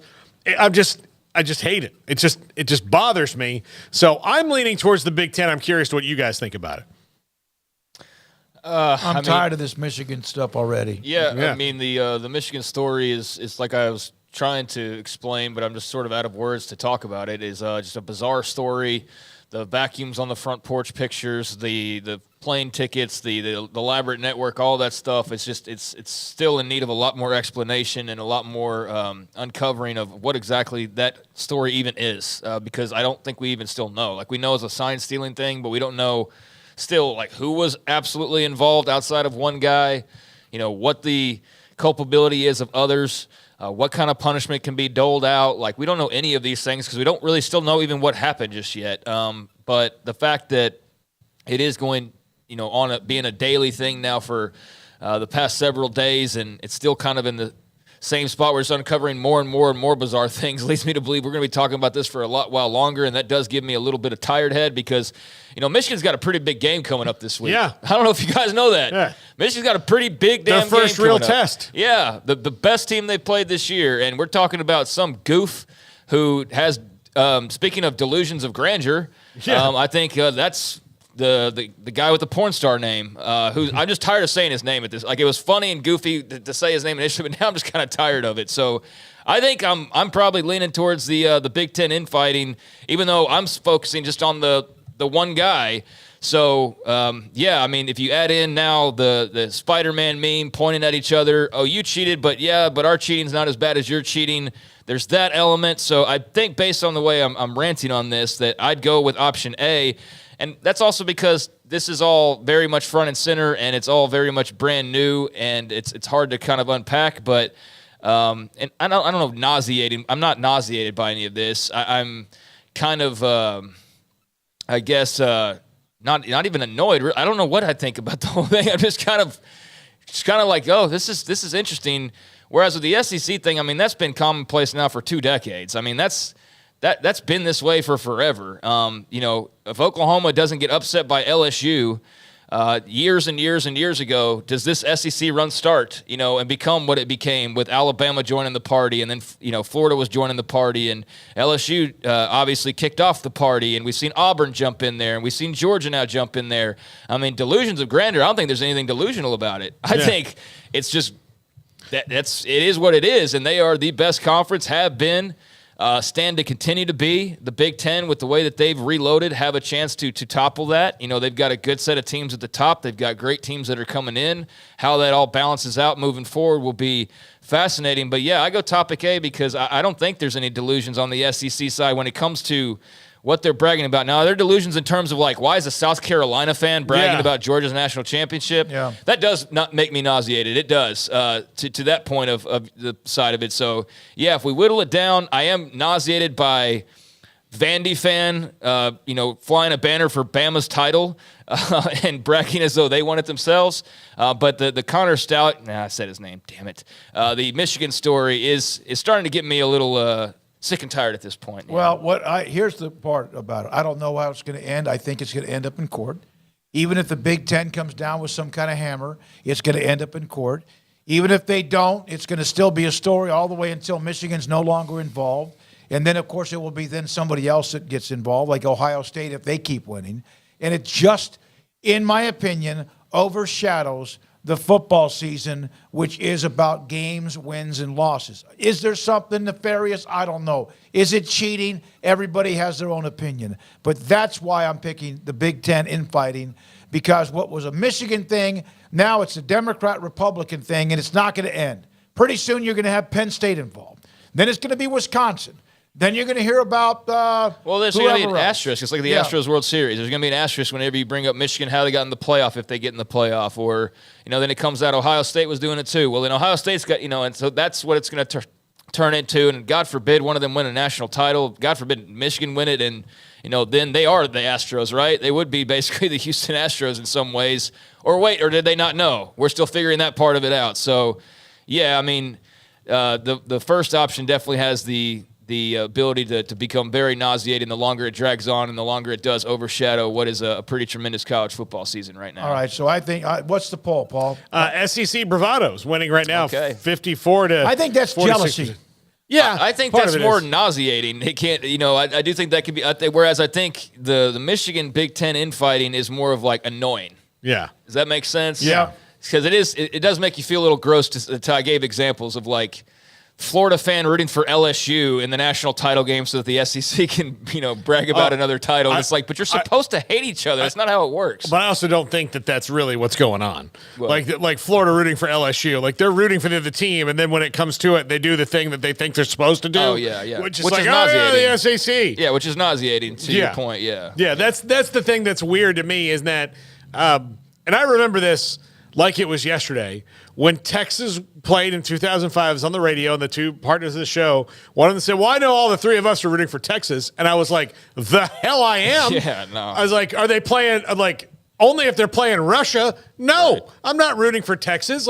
Absolutely not. And then that was the first time I'd ever even heard that idea of, well, you want the conference to be good. And I was like, look, you guys are Baylor guys. Guy Morris was the coach at the time. Is Guy Morris going to go call some of them and go, hey, listen, Texas just won the national championship, and we play them. Would you like to get beat by that team? That's not his recruiting pitch. It does not matter. Well, no. I don't know, Paul. At that point in time, that might have been the best recruiting pitch they had, dude. Yeah, I mean, honestly, it might have been the biggest pull for that program. But Dennis Francione at A&M at the time wasn't calling him going, hey, would you like a shot to be in the same stratosphere as Texas? No. He was saying, it was silly. Hey, they won it, and we play them. That's not how it works. I don't know. I don't know if that ever really existed before. I certainly don't remember ever really coming across that sort of fandom until, the SEC started rolling off titles, and then it was like this. I mean, I don't know if you blame Feinbaum for that or, what direction you point to. I don't know where all that really started. I don't remember it at all in the 90s. I was younger, and I wasn't paying as much attention, on a daily basis, but I don't recall that in any conference really that I can think of that – then became this rallying cry and this prideful thing of, being the SEC. So that has had some nauseating moments for sure. So I would go there. But the more tiresome, annoying topic is building up to be a Michigan runaway for sure. And that's not even close to being over. And here's another thing, runaway. By the way, when the SEC ad nauseum, one, they backed it up, but also they had a big network that made sure that they pounded, right? Yeah. The board. Hey, we have them. We love them. We're going to cover them. And then the SEC kept winning, and they still do even to this day. I do think there is like a little bit, and part of this is the dividing line, though, of I think there's two eras of this SEC dominance thing. There's the Tennessee and Auburn and Florida and LSU winning, and then there's when Nick Saban wrapped a hold of everything and put a chokehold on college football. Then there's that, and now like Georgia has now. They're the Frazier of the cheers of that. They're a very successful spinoff of Nick Saban because Kirby Smart was there and took it and applied it in the only way that anybody's ever really done it consistently well. So really, there's the pre-Saban where like they built that up, and then after that, literally even the ones who've won national titles, and I'm not taking that away from them, but if you're talking about recency, it's really more about Saban than anything else because he's the one who's dominated that. And while LSU sneaks in every now and again, it's really been about Saban and Kirby. He started it with LSU, though. Yeah. He started the whole SEC run with LSU beating Oklahoma. But LSU hasn't just snuck in. They've been pretty consistent. No, I mean, listen here. There was Tennessee and Florida in the 90s, Alabama in the early 90s. They did their thing. But there was not any, like, SEC. That was non-existent because you still had Oklahoma winning the title. You had Texas very much in the mix.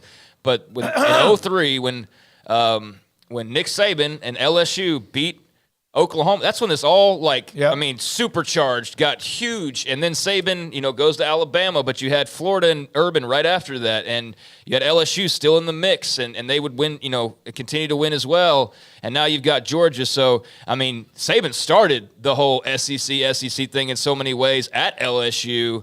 And so, but you're right in that this all revolves around him. When you circle back around, it all started with him. It continued to be a thing for 20 years, as much because of him as any other program. And then when it wasn't their time to be on the mountaintop, they were still always in the mix.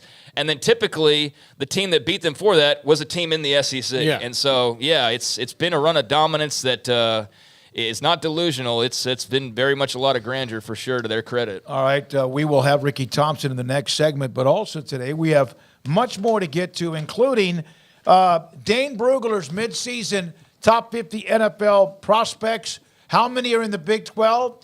How many of them are underclassmen? And then who are they? And what does that mean for teams where they are playing now? And what they are about to have to replace. Also, in about 20-25 minutes, Ashley Hodge, he is, other than Scott Drew, is anybody else more saturated with Baylor men's basketball than Ashley Hodge? I don't think so. Oh, yeah, he's probably even more so than coaches on staff. Yeah, I think so.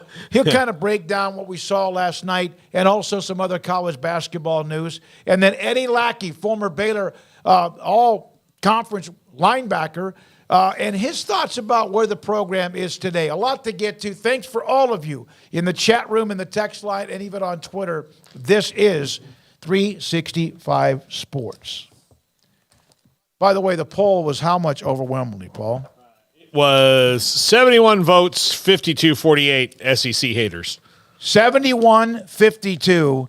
I think it's jealousy. Yeah, 71 total votes. Okay. It was 52-48. That's a little closer at the end than I thought. Okay. Alan Samuels, Dodge Chrysler Jeep Ram Fiat, early November for you, including 2022 Dodge Challenger, the wide body Scat Pack Shaker with under 2,000 miles, ready for immediate delivery for $56,990. There is the luxury in the 2014 Lexus GS350, only 45,000 miles on it, and you can get that for right now, $23,990. Come by, test drive at their location, Loop 340 east of 84 in Waco. Then there's the Jeep certified 2020 Jeep Wrangler Sahara, $39,990, 10% off. You heard that right, 10% off all Ram 2500 and 3500s in stock. Stop by Alan Samuels. AJ is who helped me get the car I bought there back in the summer of 2020. You maybe have had somebody else, but they have a great group of people who want to help you find the car you want. Not the one they want to sell you, the one you want to buy. Alan Samuels with General Manager Ted Teague, Loop 340 east of 84 in Waco.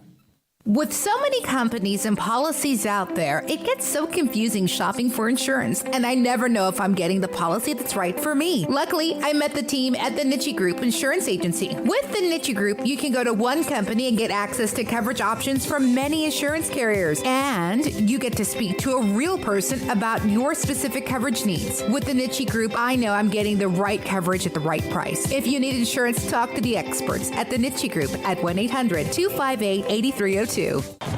Baylor alumni are more than 160,000 strong. When we all join hands to support our university, we don't just move the needle, we move mountains. Working together, we create life-changing opportunities for students on the field, in the classroom, in the laboratory, and in life for generations to come. So get connected. Get involved. Learn how at baylor.edu/alumni.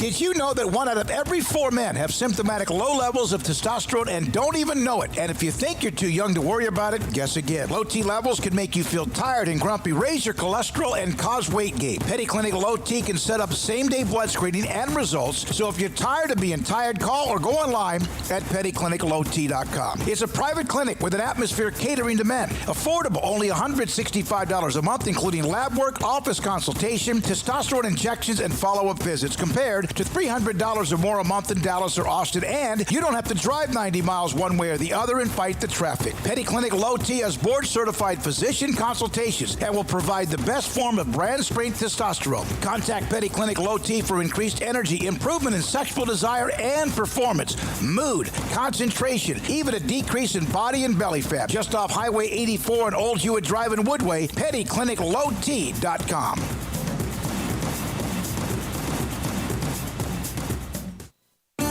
There are 26 letters in the alphabet, over 600,000 words in the dictionary, and just 3 of them said together can change everything. Let's order pizza. Those 3 words lead to dough made from scratch and 3 fresh signature cheeses that blanket golden crust in a heavenly melt on Marco's Pizza that'll blow your mind. So visit marcos.com to order and stop by Marco's Pizza in Belmead, China Spring, Woodway, and in Robinson. Marco's. Pizza lovers get it. From the first workout to the last practice, sports is an incredible challenge. Hi, this is Dan Engel with the First National Bank of Central Texas, and we're proud to support each athlete, every parent, and our educators. From families, small businesses, to the biggest industry, we're here to help. With remarkable products like instant issue debit cards free at all of our banking centers, we've got banking ideas that fuel big dreams. The First National Bank of Central Texas. Familiar faces making local decisions. Member FDIC, Equal Housing Lender. This segment with former Baylor wide receiver and Baylor sideline analyst Ricky Thompson is sponsored by Alliance Bank Central Texas, where customers have confidence that their financial needs are in good hands with 2 locations in Waco, on Bosque Boulevard and on Archway Drive off Highway 84, and at AllianceBankTexas.com. Ricky Thompson joins us, 365 Sports, every Wednesday in the 4 o'clock hour. Ricky, thanks for your time. You played the game. You played at Baylor. You're a broadcaster, the sideline reporter for Baylor. You're a businessman in Waco. What is kind of what you hear the most right now when people ask you or talk about Baylor football?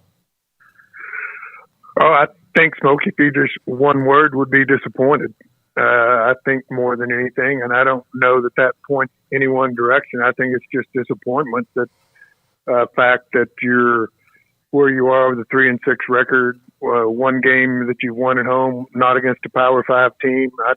I think it's disappointment. I think everybody, including myself, thought we'd be better than we are. But I mean, it's not the first time that's happened. I think in 21 we didn't expect to win the championship either, if you were truthful about it before the year. So, man, this is an unknown game, but I can tell you that Mac Rose, Dave Aranda, me, nobody else really expected what we've seen so far, and the record is certainly disappointing. Ricky, what are the wide receivers lacking? Like, where are they missing on that in their development? Because that over the last couple years, outside of when you have somebody like Tyquan or someone that's just a blazing fast athlete, they just seem to miss at that position a little bit more. Well, I think it can point to a lot of things. I think part of that is that there's probably more pressure on those guys outside this year with the lack of a running game that we've had the last 2 or 3 years. I think the fact that you've really struggled with the run has put more of a focus on those guys outside. And the other thing it's done is create more responsibility or need on their part to get open and make plays and help Blake be competitive back there. And we've seen that a couple of games. I think Keytron finally has played well the last couple of games. Of course, he was out last week, but Cincinnati and Iowa State, I thought he made some really nice plays. The catch he got knocked out on was a tremendous catch across the middle, and it cost him a concussion and missing last week. But it's hard to answer. I try to watch them specifically at times, and it's hard to tell really because I don't know that the routes that are called, but I think sometimes maybe they don't put enough pressure on corners as far as, we're always taught, get on top of the guy, make him change his direction, make him flip his hips, turn him inside or out. And then when you do, get around fast, flip your head around fast, be ready for the ball. And I just think some of that has been a struggle in that on occasions, Blake hasn't been able to sit there and deliver the ball on time like he needs to. And on other occasions, receivers haven't done what they need to do to get open and help him out. So I think it's a mixture of both. And I think, as I've told y'all before, I think that develops over time with success, and they just haven't had a lot of that to build on for various reasons. And some of that starts up front with your offensive line. I think the changes they've made there were probably good changes. It's put some freshmen up front, which we know that's painful at times to watch, but I think long term that change will be good. But I think we've got talent out there. I really don't have an answer as to why there's not more success out there than there has been. Yeah, and it feels like, everything eventually does roll back to the offensive line. Why don't we have more downfield passing? Well, Blake Shapen doesn't have but a half a second before he's getting hit in the chest by somebody, half the time or what have you. But, Ricky, what do you make of the running back rotation and just how that's sort of been divvied up this year? There's been a lot of discussion about Richard Reese. He comes in there, gets a carry. There's immediately a very harmful holding penalty that pushes them back, and they have to settle for a field goal eventually. We've seen a lot of Dawson Pendergrass. We've seen some Dom Richardson. Just what have you kind of made of that room as the years gone on, and how you've sort of seen that usage between the guys? Yeah. I don't know, Craig, this is me talking on this one, and I don't know that that's the reason, but I think part of the reason you've seen Pendergrass in there more than what we expected is because of the offensive line and the learning stage they're in and the difficulties they've had up front. He's got the ability to move some people on his own, which Richard Reese doesn't. I don't think Dominic does either, Dominic Richardson. That kid's tough, and he can move the line of scrimmage when maybe there's not a lot of space there. I do think his vision's really good, though, and he will find the open spot. Now, he can't hit it as quick as Reese or Richardson can, that's for sure. But I don't know if I had to guess, I think that's why we've seen more Pendergrass and maybe less of Richard Reese at 175 pounds, maybe 180. I doubt it. It's pretty tough to run between the tackles when there's not much space there when you weigh 175 or 180. All right, Ricky, there was a stat that Jerry Hill put up about the youth of those who have pretty much played most of the snaps out of 50-something of the names of the players. Like, I think 34, whatever number it was, are freshmen and sophomores. As you look forward, is that something that has to be considered or taken into consideration based on whatever Baylor decides to do with their football program after this year? Absolutely. I think it has to. And then that brings up two questions, Smokey. Number one, why are we having to play freshmen and sophomores versus your upperclassmen? And then on the positive side, you are playing them. And I think we've seen in the secondary, now in the offensive line and at running back, that these are pretty good dudes. They can play. And I think those recruiting classes of the last 2 years were probably the best they've had since this regime has been here. And I think that speaks well. So for the future, yes, I think you have to consider it. And again, both ways. Why are they playing? And then since they are, that has to bode well for future years if those guys have that kind of experience, because on a really good football team, you're not going to have that many freshmen playing. No way. It's just not going to happen. You may have 2, 3, maybe 4, but not 34, 35, 40 freshmen and sophomore guys playing on a really good football team. But that doesn't mean they won't be awfully good football players in the next couple of years. They just have to make sure that they're awfully good football players here, Ricky, and that's the hardest part. Is you're going to have to put up a force field around Waco and make sure the transfer portal doesn't grab them. Well, and I think that's why you start recruiting those guys right now. I think that's not something you wait till the end of the year. I'm hoping that those discussions are already taking place on, we need you here. Of course, this NIL, who knows? That's a crazy world, but I would hope that there's some involvement now of trying to make sure that these guys are taken care of, that they're going to be here, that this is the place they want to be. But to your point, Paul, you got to recruit those guys before you recruit the new ones, because if you start losing them, you're in real trouble. Ricky, have you seen much of Kansas State this year? Yeah, unfortunately, I have. I think they're pretty good. And I think they're back to the old era of Kansas State football, where they're just no mistakes, really good offensive and defensive fronts. They play great defense, nothing real elaborate or exciting on offense, except they just move the ball and score.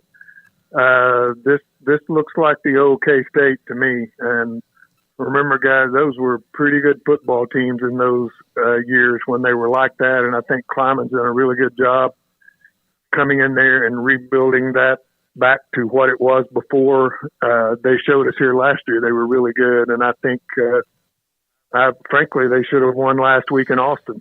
Missed a couple of kicks, or they would have. So, yeah, I think they're a really good football team, and we know how they are in Manhattan.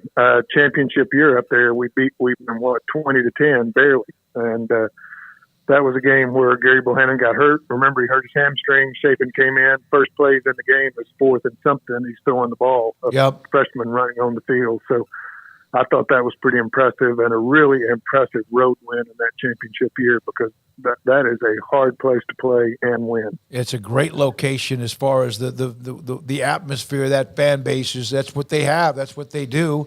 Obviously, Jerome Tang's trying to give them a back to where they have been before in Kansas State basketball.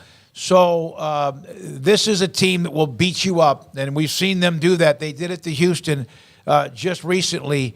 The possibility of Baylor not winning another game, it's there, because then they play TCU, and they never seem to play well against TCU. Ricky, what happens? What do you think? Not I'm asking you about the coaching and the change or anything like that, putting you on the spot with that, but what happens when you're in a funk in a team and just everyone's against you right now? How hard is that to get to the bunker mentality of them against the world? Man, it's really hard. I've been there. We were 2-9 my sophomore year at Baylor, and I'm telling you, late in the year, it was tough because you were beat up physically, and I'm not so sure that that's as bad as the part of being beat up mentally. And I mean, these guys hear things. They're not social media nowadays. I mean, it's hard to keep secrets. They know what people are saying. They know what they think, and that's hard on those guys. And it's hard to recover. And it's just like winning. I mean, it just seems like you end up making plays or go back to that championship year. I mean, there's 2 or 3 games in there we could have just as easily lost as won. And this year you're losing those where in 21 you were winning them. And I just think that funk is really hard to get out of. It takes somebody making plays. It takes winning one you're not supposed to win.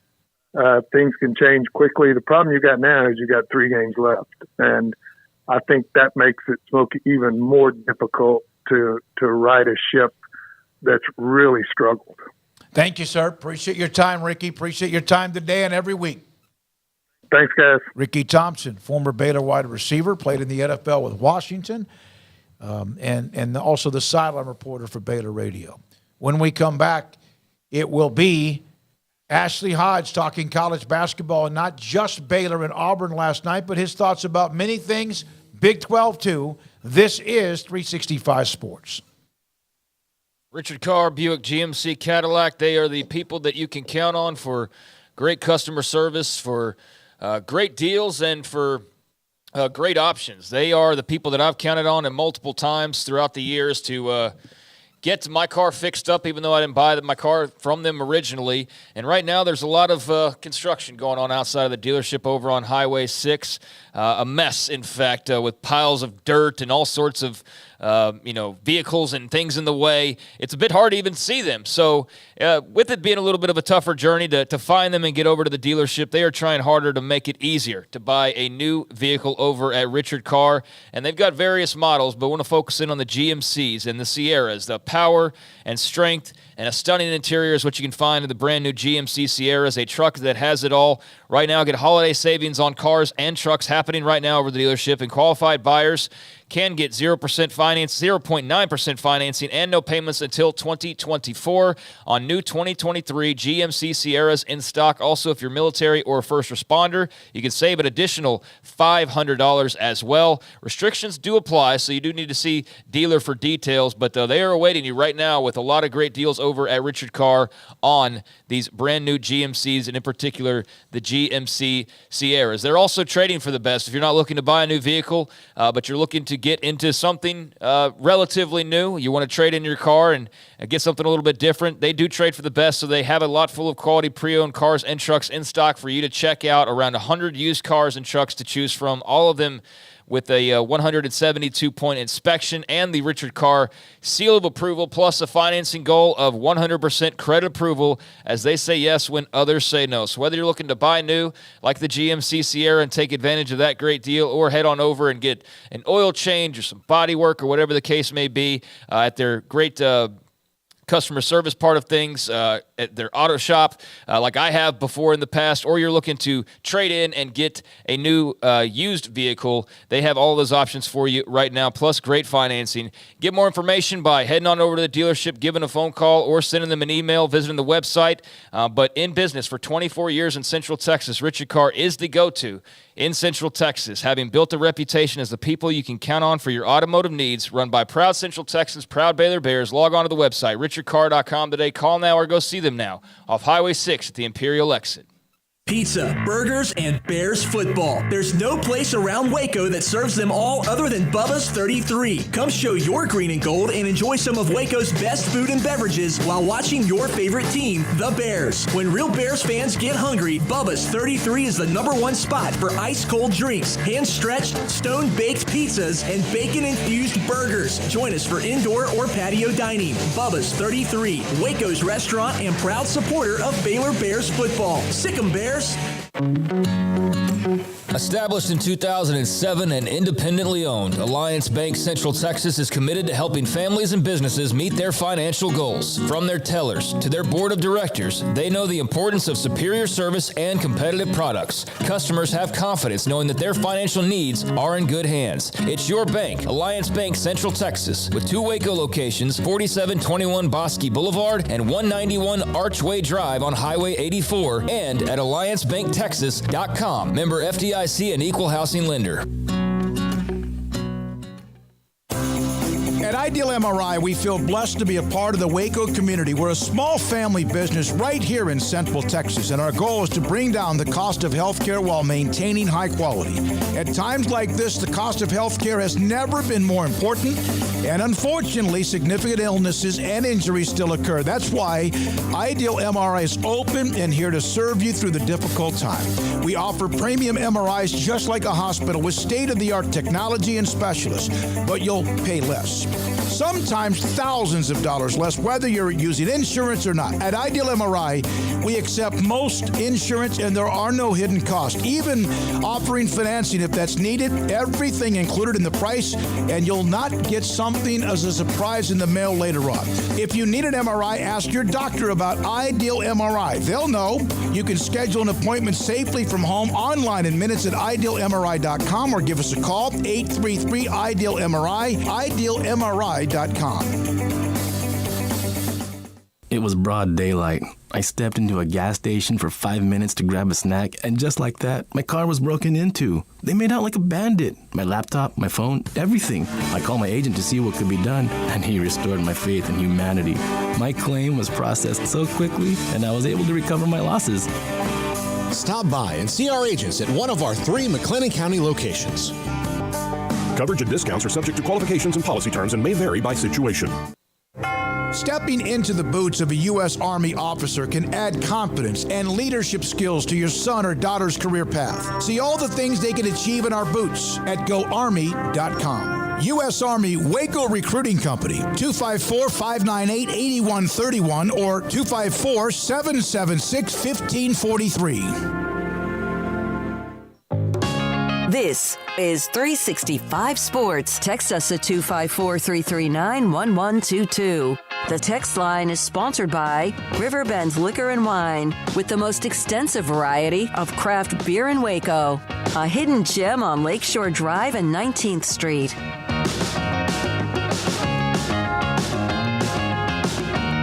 Baylor winning last night against Auburn in a back-and-forth game. Fran Fraschilla many times said it was Christmas for him. Ashley Hodge, of course, covers Baylor men's basketball like a blanket, joins us on 365 Sports. We're going to also discuss the Big 12 teams, too. Ashley, best, I guess, opponent that Scott Drew has faced in the opening round in a long, long time. Your takeaway from the win and how they came back to do it. Yeah, first of all, thanks for having me on. I think it was everything the coaching staff wanted from that game. They faced adversity. They got blitzed by a quality opponent in the first half and showed a lot of toughness and grit to come back from that adversity and end up winning the game. So they put their guys in pressure moments. They got to see what the team would be like without Ray J. Dennis because he was in foul trouble. And I think Jaden Nunn did an outstanding job taking care of the ball and help leading that comeback. So I think it gave you everything you wanted. It gave Jacoby Walter and Eve Missy a taste of what, big time college basketball is all about. And I would say they passed the test with flying colors, especially Jacoby, who played great both halves. And then Eve had a terrific end of the game that really helped elevate Baylor's opportunity to win that. Ashley, I would say that skill set wise, this team is built more like 2021 than the last 2 years have been. And they've got a guy who can steal the ball, clearly. They've got maybe more presence down low, although they're probably never going to have a Mark Vidal again because that's just a different species of basketball player. But they have guys who can score all over the place. Is that a fair comparison? Yeah, I actually think they're more like the team 2 years ago, the James Akinjo led team that was 15-0 to start the season and crushed Villanova and looked like they were headed towards, another potential bite at the apple, so to speak, or national championship run. And then injuries just kind of decimated that team with LJ Cryer and then James Akinjo dealing with that hip pointer. And then you had Jonathan's obviously terrible injury that took him down. Matthew Meyer was banged up. So I think it's more like that team, just because that team had a lot of length and a lot of athleticism and wasn't as good of a shooting team as the national championship team. But I do think it's like that national championship team in this regard. I think they have the competitive will to win, and I think this was the first glimpse of that. I've seen that in the scrimmages against the Vets and from reports from their two, secret scrimmages. I think they're highly competitive, and I just think they're going to be a really tough out for anybody. And I think it's a good sign that they were able to, really get some separation from Auburn down the stretch. A really good Auburn team, in my opinion. I think Auburn has a chance to win the SEC.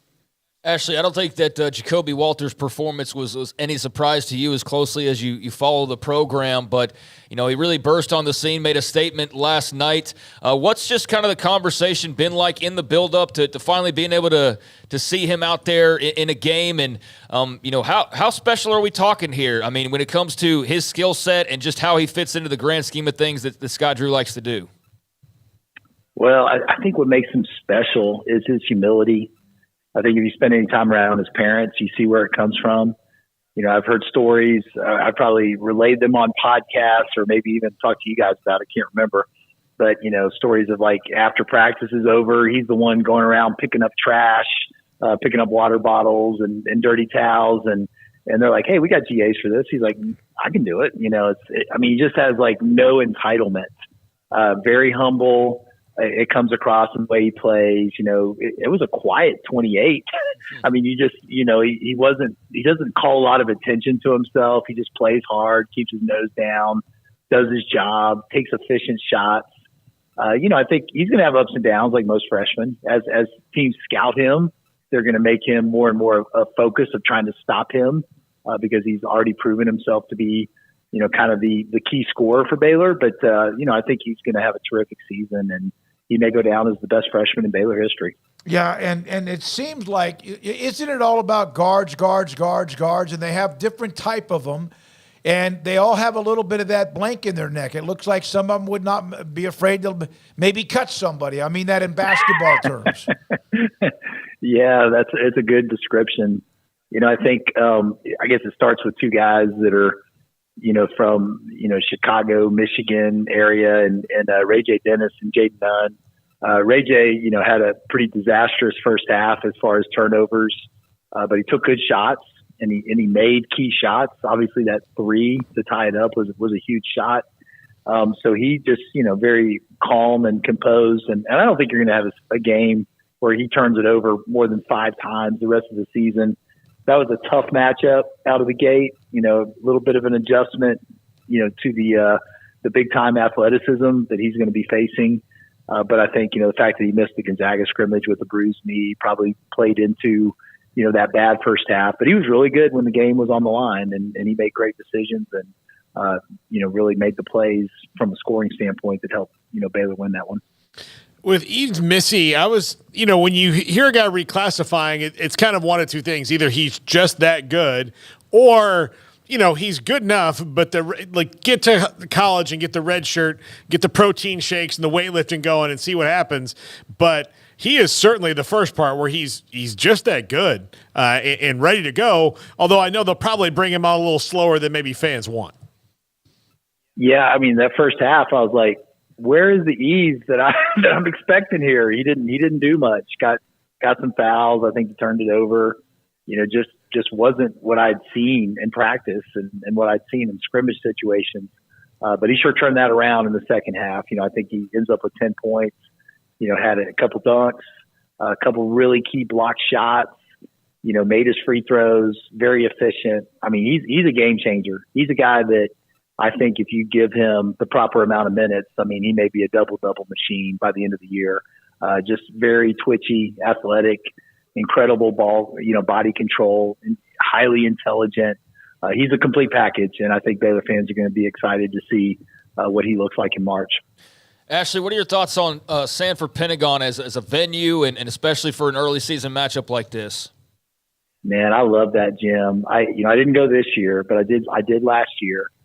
And obviously Baylor and Scott Drew love it too. They're 2-0 with 2 9-point deficits to good teams and able to come back and win both those games.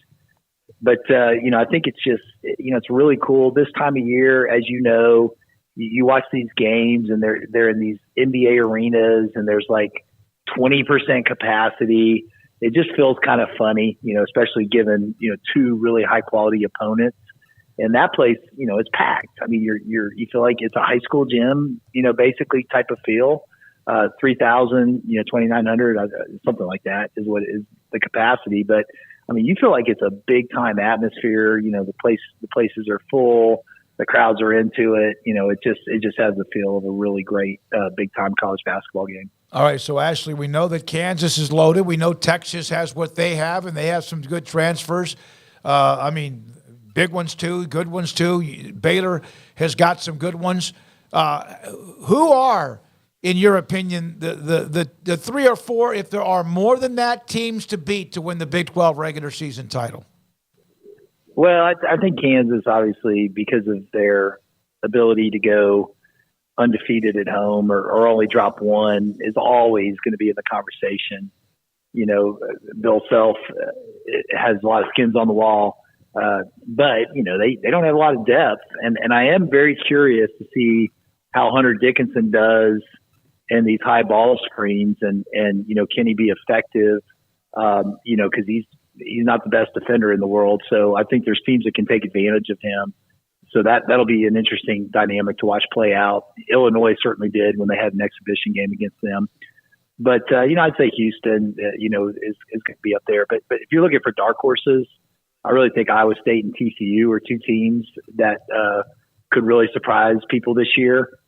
You know, I know I'm a little down on Texas's roster. I don't think they're going to be in the hunt. I'm a little skeptical of Houston too. You know, I just don't know how the adjustment will happen for them in year one. But I do think Iowa State and TCU have quality rosters, and I think they're two teams to watch. My thought on Houston, other like Texas has Mac Asmus, and we'll see how that changes everything. But my thought on Houston is they're probably going to be really, really good, but people will forget about them because they won't be 28-2. They're going to be because they're going to lose games that they playing against harder teams.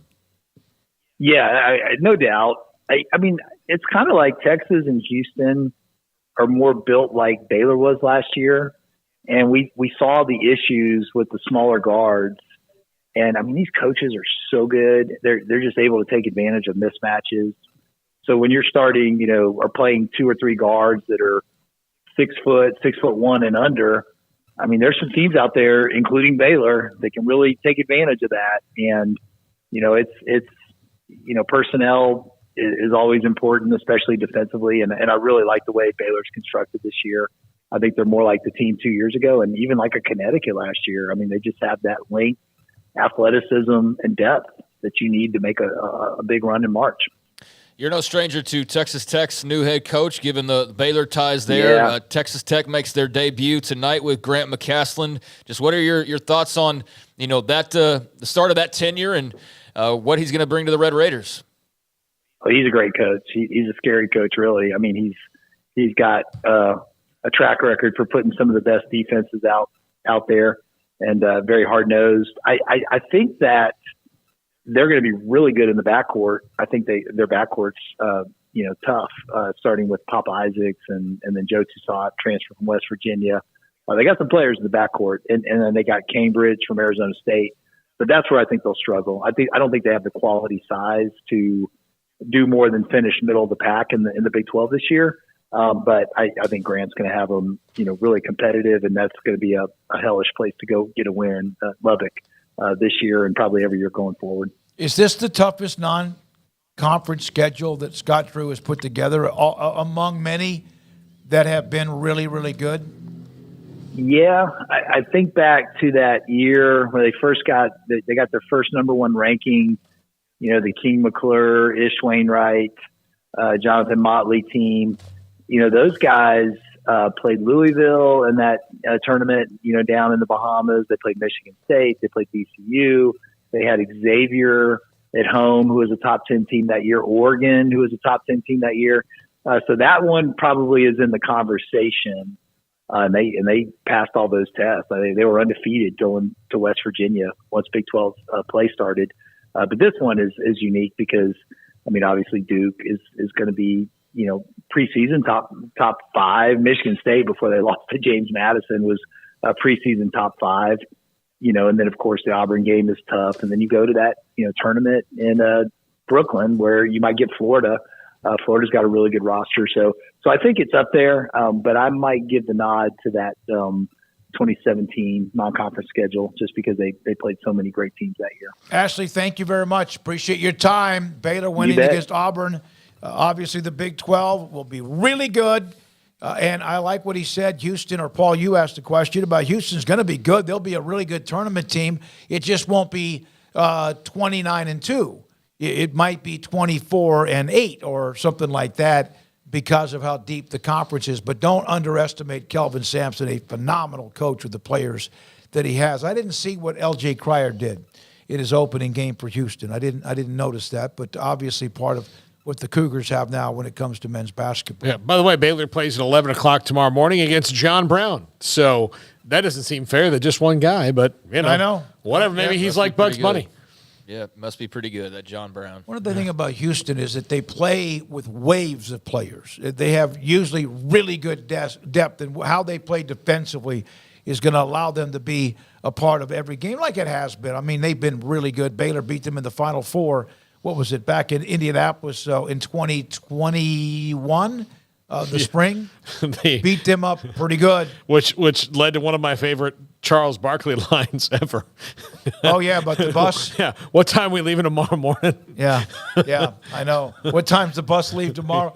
All right, when we come back, we will hit the 5 o'clock hour. Craig brought up that Dane Brugler, who's really good at what he does, theathletic.com, the top 50 NFL prospects. We're not going to look at all of them, but we're going to look at the top 10 and then some other notables. What does it mean for them now, the schools they play for now, but also the schools when they lose this talent? And a bunch of underclassmen. This is 365 Sports. Waco Custom Marketplace, the specials this week. They have a lot of what you need when it comes to, if in fact you are a part of any kind of deer processing, a lot of what you need inside the store for that, from seasoning to casings and more. And then they have what they're doing now with the holidays around the corner. Thanksgiving just, a couple of weeks away. And then Christmas and New Year's. They have a lot of holidays from hams and turkeys for you to also choose from. But this week, fresh salmon. Norwegian Atlantic Ocean salmon at $10.99 a pound. I've had their salmon. I get their salmon. The fillets are nice and thick, not too big. And, of course, it depends on how you want to cook it. Bone-in pork chops at $2.15 a pound. Pork spare ribs at $2.05 a pound. T-bone steak at $9.50 a pound. Porterhouse steak at $9.99 a pound. And tri-tip at $5.05 a pound. Saw our good friend Hob Hal, who was at his tailgate the other day. And, of course, on his grill, he had sausage, tri-tip, brisket, you name it, he had it. And so do a lot of other people that tailgate when it comes to that. At Waco Custom Marketplace, 425 Lake Air Drive in Waco. One size fits all. That may be all right for an adjustable belt or cheap sunglasses, but when it comes to your financial needs, no one wants a one-size-fits-all strategy. Cam Heathcott, your Edward Jones financial advisor, knows that his most important goals are yours. That's why we take the time to understand your needs, knowing you. That's how Edward Jones makes sense of investing. Cam Heathcott in Conroe at 936-756-7717. Edward Jones, member SIPC.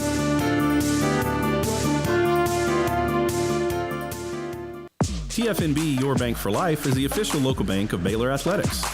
Find out why more Central Texas are making TFNB their bank for life. Sign up for our Edge checking and savings accounts to earn interest or cash back. With 5 convenient locations and an award-winning mobile app, banking has never been easier. TFNB Your Bank for Life. Member FDIC. Petty Clinic Men's Healthcare in Woodway is now proud to offer you men an exceptional weight management body sculpting product called semaglutide, also known as Ozempic or Wegovy. Semaglutide is an FDA-approved weight management medication. Once-a-week injections of this powerful medication offers an average body fat weight loss of 20% within the first year of treatment. In addition to body sculpting, semaglutide also normalizes blood sugars and has the clinical research proof of reducing blood pressure, cholesterol, stroke, and heart attack risk. If you're like most men and you have stubborn fat that will just not respond to typical diets and exercise, then help is finally here. Semaglutide, affordable, highly effective. Google search Petty Clinic Waco and reach out to the Petty Clinic team today for a free consultation with Dr. Petty to see if semaglutide is right for you. Go to pettycliniclowt.com.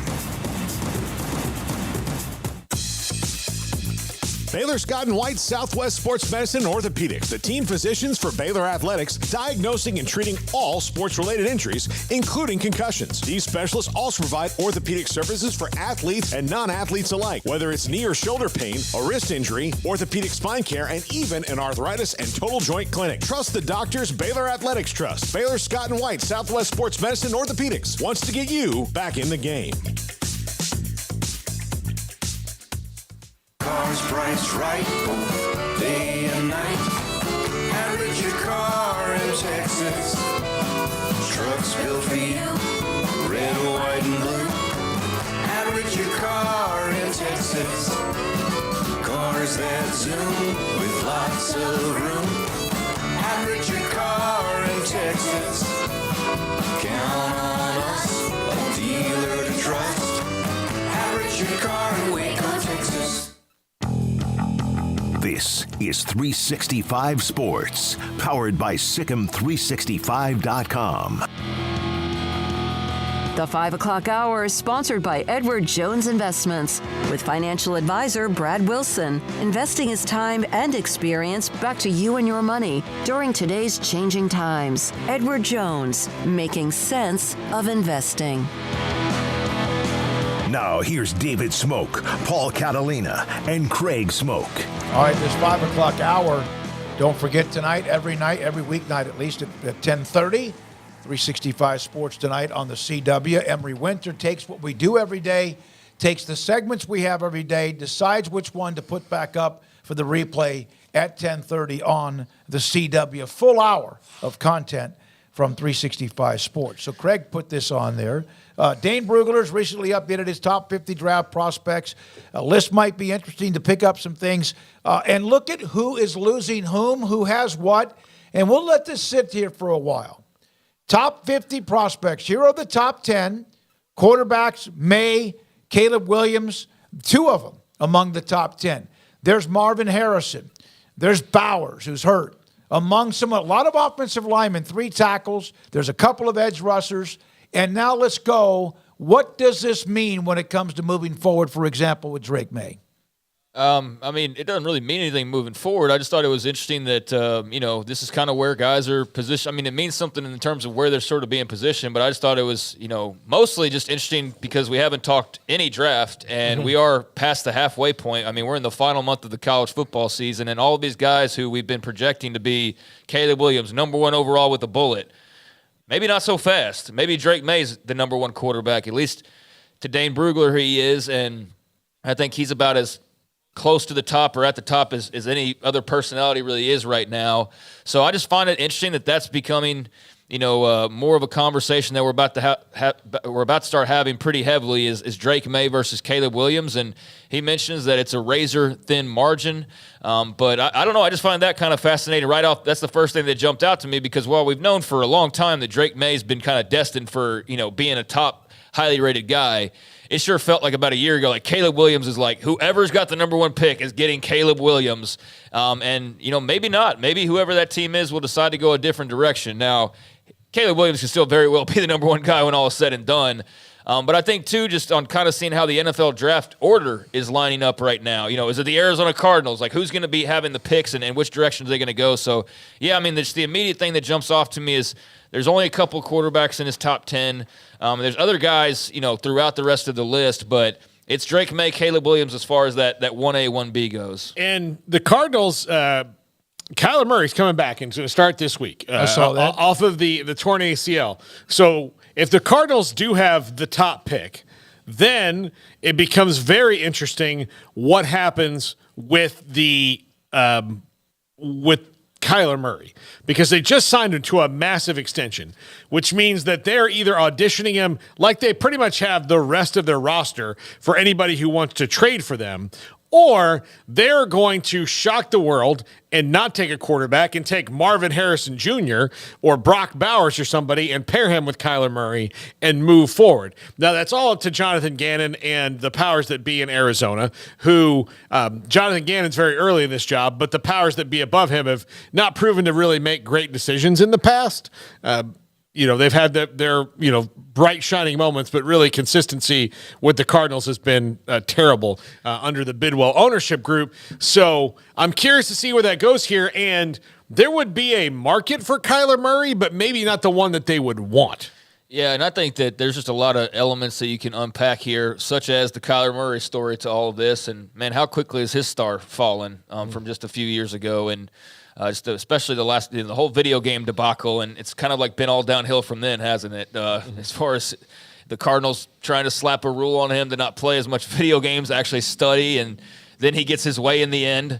And, now he's probably going to be out of there pretty soon. But what's also interesting about this is, for one, I want to make it very clear that these are just his top 50 prospects. This is not his mock draft. No. This is not like I think Drake May's yeah, this is just who he thinks the top 50 prospects are, and that's it, period. But what's also interesting is that the Arizona Cardinals would, right at this very moment, have the number 1 overall pick. So it seems like just a logical conclusion. They would pick Caleb Williams or Drake May with that number 1 overall pick. But it's setting up to where the Chicago Bears are going to have number 2 and number 3. Yeah. The way it is right now. So you talk about loading up. They're going to have the number 2 and number 3. They could always trade that and whatever. But what do they do with Justin Fields? Like, I mean, do they go to quarterback? Is it too – like, I don't know. I don't know enough of the vibe in Chicago. But they're going to be right there at the very top potentially with a couple picks. And so that's going to make that selection process very interesting as well. And obviously what they intend to do, as far as QB goes. All right, so there are the top 10. We see the quarterbacks, May and Caleb, 1 and 3. Now, the remaining top – go ahead. I want to say, too, that, you look at the conference-wise, and we can go on. I don't have exact numbers because I didn't know exactly how we were going to do this, but a lot of Big Ten. There's some Pac-12 in there, but those Pac-12 schools are going to be in the Big Ten soon. ACC, now Florida State started to bump up a little bit, starting to get a bit more in there, obviously with May too, but also Keon Coleman. And Notre Dame loosely, I guess, even though still independent but kind of ACC-ish. But yeah, a lot of Alabama or a lot of SEC and Big Ten as you'd always expect, but a good number of ACC and Pac-12 in that top 10 right now as well. Okay, the first Big 12 player listed, at least for right now, among the top 50 prospects is on the next page. Tyler Guyton, redshirt junior offensive tackle at Oklahoma. Shedeur Sanders is on that list. Again, Dion has made it clear. Why would we want to do that? But at some point, that's going to happen. He's ranked very high. Patrick Paul, offensive lineman at Houston. A.D. Mitchell, wide receiver, Texas, of course, the SEC if he doesn't come back, or if he does come back. And then you have Quinn Ewers at the bottom. Go ahead. Go ahead. Yeah, I mean, I think if you want to read this a certain type of a way, you can say, oh, well, Oklahoma, Texas will be SEC pick. No, they'll be Big 12 guys here. But then, same thing. You could say Shedeur's a Big 12. So it's Pac-12 it's right Big now. 12 guys as far as the Oklahoma and Texas guys go. But, yeah, as far as those who are going to be in the league moving forward, it's Patrick Paul is basically the guy. And I think there might be one other player as far as the holdover schools later on in the list. But yeah, it's bare pickings. So you have Drake May, Caleb Williams, J.J. McCarthy, Shedeur Sanders, Jaden Daniels, LSU, and Quinn Ewers, as of now, among the top 5 quarterbacks or 5 or 6 quarterbacks that he has listed. I don't think Shedeur Sanders is coming out. I think if he goes up higher than 20, 24 is a first-round pick, but if he goes up to where it could be considered higher, then maybe he will do that. I agree with you. I don't think he's coming out either. They can NIL him to death. And get that done. But Quinn Ewers is the most interesting quarterback prospect to me in the decision he has to make, in that he's 45th.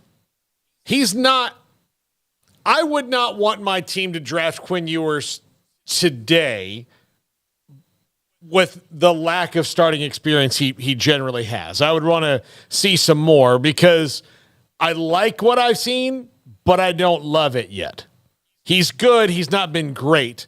So if you're drafting Quinn Ewers at 45, which means he's somewhere in the second round, that's fine. But I think that you better have a veteran in front of him and wait for him to grow a little bit. And if Quinn Ewers doesn't think 45 is high enough, and even by Dane Brugler's own assessment of him is saying, like, look, he's got he's got all the tools. It's just he's injured. He hasn't done it yet. Texas has still won without him these last couple of weeks. So there's maybe he's throwing to all these like unbelievable weapons that are out there. So let's see what happens with Quinn Ewers. If he comes back, that sets up an unbelievable situation in the spring for Texas and for Malik Murphy in particular, who's going to have a decision to make because he's got some starting experience now. And do you wait around another year and then have a battle with Arch Manning? Well, they have pretty nifty interface over on the list on the website, and you can very easily sort by position. And Quinn Ewers is right now of the 7 quarterbacks listed in the top 50. He's number 6. So you've got Drake May at 1, Caleb Williams at 3, J.J. McCarthy at 16. You got Shador at 24, Jaden Daniels at 43, Ewers at 45, and then Carson Beck is the other quarterback that is mentioned there at number 50. But what's also interesting from a Texas perspective is there's 3 Texas players that are listed, and or I guess maybe one of them's on the just didn't make the cut list. He had another that was like, here's the 15 guys that I also had to leave off, and Jonathan Brooks, I think, was one of those guys. Yeah. So you're looking at A.D. Mitchell, Quinn Ewers, Jonathan Brooks, all as top 50 prospects or borderline, like top 60 prospects in Brooks' case for Dane Brugler, and all 3 of those guys could come back. Mm-hmm. And so, and they're not going to be the only ones at Texas that have decisions to make. But, yeah, that is going to be a very interesting development. And you would have thought that just based on kind of the scuttlebutt around Ewers of like, oh, he'll play for a year or 2 at Texas, then he'll be in the NFL. And not only would be in the NFL, but like he's going to be a number 1 overall pick if you search certain tweets out there, right? I mean, just the thought was that he's this golden boy and he was going to, rip through Texas and then, be a top pick. But, yeah, if he comes out this year, there's a little bit of debate about that. Now, obviously, that could change through the process and the way he finishes this year coming back from injury. He could boost his stock some more. But, yeah, a little bit more crowded field than maybe you'd anticipate, and maybe that does lead him, depending on how Texas finishes, to decide to come back. But, yeah, they're going to be good regardless of what talent leaves, but there are some big-name guys that do have big decisions to make in Austin. I mentioned Polk at 39. I left him on the list. He played at Lufkin High School, and then, of course, Landon Jackson up in Texarkana at Pleasant Grove. Somebody asked, where's Penix and where's Bo Nix? Yeah, not in the top 50 prospects. Yeah, not in the top 50. We're talking the NFL now. That doesn't mean they won't move up, especially a quarterback. People could fall in love with Ewers, and the next thing you know, you have 4 or 5 quarterbacks go in the first round. That's always the possibility. But there you are with those particular names.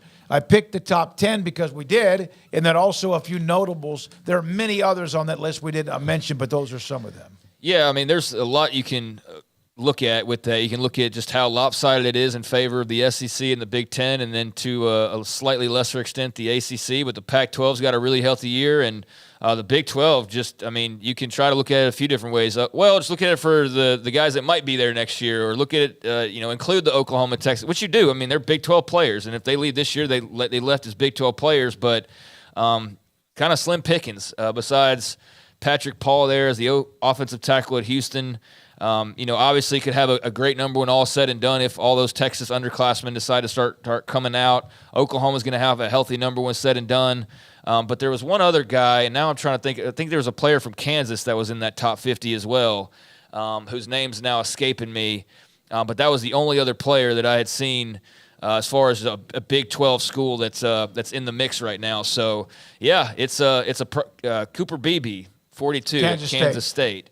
That was who I was thinking of. But, besides that is one thing about all this rearranging is like when you do take out Oklahoma and Texas, I know you're adding Utah and Colorado, so you'll get like a Shador Sanders, or you'll get I think Arizona had somebody now that I think of it as well, which, those teams, Jordan Morgan, their offensive tackle, is also on this list. So there will be those teams that bring their guys too, but there's been quite a disparity, right, that we've noticed over recent years, and it seems like it's only growing, and so that's kind of, I guess, across the board in every category sort of how it's going. But the Big 12 and the development to the NFL is going to be, I think, a big either sticking point or a big obstacle they're going to have to, try to maneuver around as best they can. Well, and it has been due in large part to the fact that Texas, until recently, has not been putting a lot of dudes in the NFL. They went through a draft a couple years ago where the first guy didn't get picked until the 6th round. So, and that was not the case when they were humming along. You'd have a nice smattering. They would get several. I mean, nobody's ever had drafts like Georgia and Alabama have the last few years. And then even like some of those Miami teams, some of those guys had to wait until the third round. Perished the thought of them doing that. But what Georgia has done lately is different. But not having Texas have those NFL players, I think, certainly hurt the Big 12 numbers a lot, because they were a team that even in average years for them would have several guys that were NFL players and would move on, but they were not developing guys at all. It was a weird drought, and also may have connected to what they were doing at times, struggling on the field. 17 new names added to his top 50. So the next time this comes out, there could be another change. Also, 4 positions: wide receiver, edge rusher, cornerback, and offensive tackle made up 70% of his 50, including 10 wide receivers, which has been a position that at times can be a little bit quirky. But there you are with Dane Brugler's top 50. Yeah, I just think there's, like I said, a lot of interesting ways to look at it. You can do conference comparisons. You can just do positions, and, the fact that there's like double-digit wide receivers in the top 50, just showing how important that position's become. Or you can look at it, any other number of ways, and it's going to shift and change as we go along in the process. But, we are close to the end of the season now, and we've seen these guys play 3/4 of their seniors or junior years or redshirt sophomore years, their last years of eligibility. And so it's time to kind of glance back at that. And it will shift again, but of interest as well as other positions. No center, which is not surprising, but the only other position that's not in that top 50 list other than center is running back. It's the only one that's not in that list. Everything else, edge rushers are super popular, receivers, like we said, quarterbacks, obviously, offensive tackles, of course. But, the running back position, you had Jonathan Brooks that I mentioned that was like in his bonus 15 or whatever, and there might have been another running back. I don't remember, but I do recall, though, seeing not one in the single top 50, which is kind of just tell you where that position's at this very moment. Tom Pelissero, by the way, and others who cover the NFL, the big change in the NFL draft process. Leagues have informed clubs today that underclassmen are now eligible for college all-star games. Yeah, I saw Des Bryant actually tweet about this. He said he had asked for it when he came out, especially since he was suspended and kicked off the team for having dinner with Deion Sanders when that happened, strangely enough. But yeah, Des asked for it, and he said he thought it would have really helped him, especially early on in the NFL. What was the big thing about Des? Like this experience's help was he was very immature. He was 21 years old, but he had never really been challenged in that way to grow up and be a guy who's 21. He was still kind of acting like a guy who was 16, and those things would have helped. And then now I think Des has grown up a lot over his life. But yeah, I think it's going to be cool. It's going to be interesting for those games. Will be the rosters be a heck of a lot deeper for sure. Yeah, I mean that's like a freaking lottery hit for the Senior Bowl and those groups. Mm-hmm. I mean, now you don't have to limit yourself. You can just get whoever you want to. I mean, you get Caleb Williams in that game now, and so yeah, I mean that was brilliant politicking to get that done, because now it makes that situation 100% better than it was when you were more defined to the seniors. So yeah, that's an interesting change, and I wonder how many guys take advantage of that. I wonder though how many seniors it pushes the spotlight away from that otherwise would get it. But I guess you always find talent no matter where it is, and that will make for more interesting all-star games, because you're definitely going to tune in more to see Drake May versus maybe some of the other guys that would have to occupy those roster spots because the best quarterbacks aren't seniors. So yeah, that'll be cool to see, and how many guys take them up on that. All right, so let me see. Go back to the chat room. This is from UT Parking. Worthy, Xavier Worthy, Dunaze from Washington, the receiver, and Emeka Egbuka from Ohio State will all get drafted most likely in the top 50 at some point. I did not see Worthy in the top 50, or I would have listed him. I'm not sure about the others. I thought Washington. Dunze's in there. I thought he was in there. I think he is. He's in the number top. 11 overall. I didn't. I just did the Ibuka's notables 20th. based on Big 12 or just a few programs. Also with LSU because of Garrett and a few others. Well, like I said, there's a lot of interesting ways to look at it, and that's why I brought it up, because you can go by positions and just have a whole conversation about that. But, I mean, just take a look at the receivers real quick since you mentioned those. You have Harrison Jr., obviously, number 2. And, again, this isn't a mock draft. This is just his top 50 prospects. Keon Coleman at 8. Adunze at number 11, so he's on there. Malik Neighbors, LSU. Garrett at number 13. So that means he's leaving early.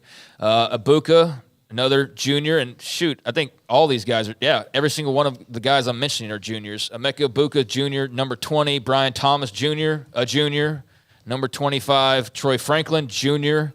From Oregon, 31. Jalen Polk, redshirt sophomore, 39. Adonai Mitchell, junior, 42. Ladd McConkey, junior, number 48. So, damn, that's all juniors except for A.D. Mitchell. Or, no, except for Jalen Polk, who's a redshirt sophomore. Not a single senior receiver on that list, but yeah. Also, I'd like to note that he does not have a running back in his top 50. No, that's what he said. That's what I just said. Yeah, Yeah, they didn't have a center or a running back. Yeah. But, and UT Parker's talking about, I don't see Ibuka and also Adunze. Well, not on our list. But. No, we put up the top 10 and then just some of the notables from 11 to 50 because we don't have room. We don't put the link. Put them all up. If you have an athletic subscription, you can see them all. I just put it in the chat. Yeah, retired stockbroker, you're right. It's still 3 years outside of high school. Your high school eligibility when you are available or eligible to be drafted. Yeah, it's just the difference now is that you can play in the All-Star games. Yeah, that's the big difference. That seemed to be like I wondered about that a few years ago. It's like, why do you still kind of cling into that?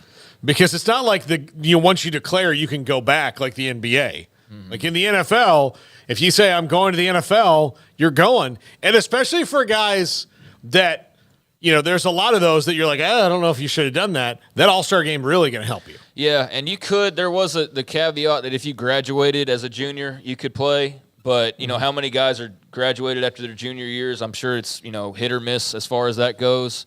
There was that caveat previously, but now it's just like, if you get invited, or you can be invited if you're just a pure junior or a redshirt. I guess would redshirt sophomore apply?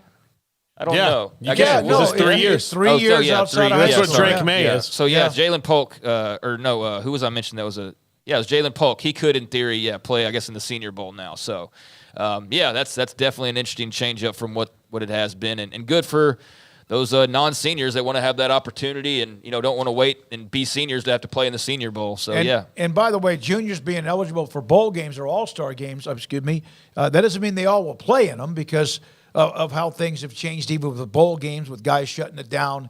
But at least they have that opportunity. When we come back, Eddie Lackey, hell of a player at Baylor. Phil Bennett brought him up Monday when we were talking about football players and how obviously Eddie Lackey was a guy that he wanted a recruiting battle with Hawaii when Dave Aranda was there. Eddie Lackey, I believe, has spoken with Dave Aranda. He has also spoken to this particular team that is struggling so badly and what he sees. That's next. This is 365 Sports. PettyClinicLowT.com. Dr. Kent Petty can help you become the high-performance man you want to be, need to be, and used to be. As you get older, 1 out of every 3 to 4 men have symptomatic issues of low testosterone. One that gets a lot of the attention is the sex drive. It's just not quite what it used to be, not even close perhaps. That could be low testosterone. Your energy, you're lethargic, you don't have enough energy. That could be low testosterone. Your sleep habits aren't good. That could be low testosterone. A lot of things could be linked to that. And then it also could just be linked to your lifestyle that's not pretty good or very good or not active enough in the first place. But low T, low testosterone levels can lead to what I mentioned. Those symptoms, Dr. Kent Petty and his staff can help you out.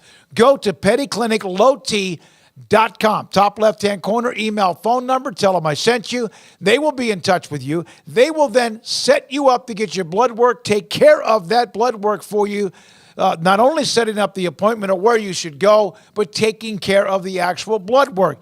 They get the results. They look at it. If your testosterone level's fine.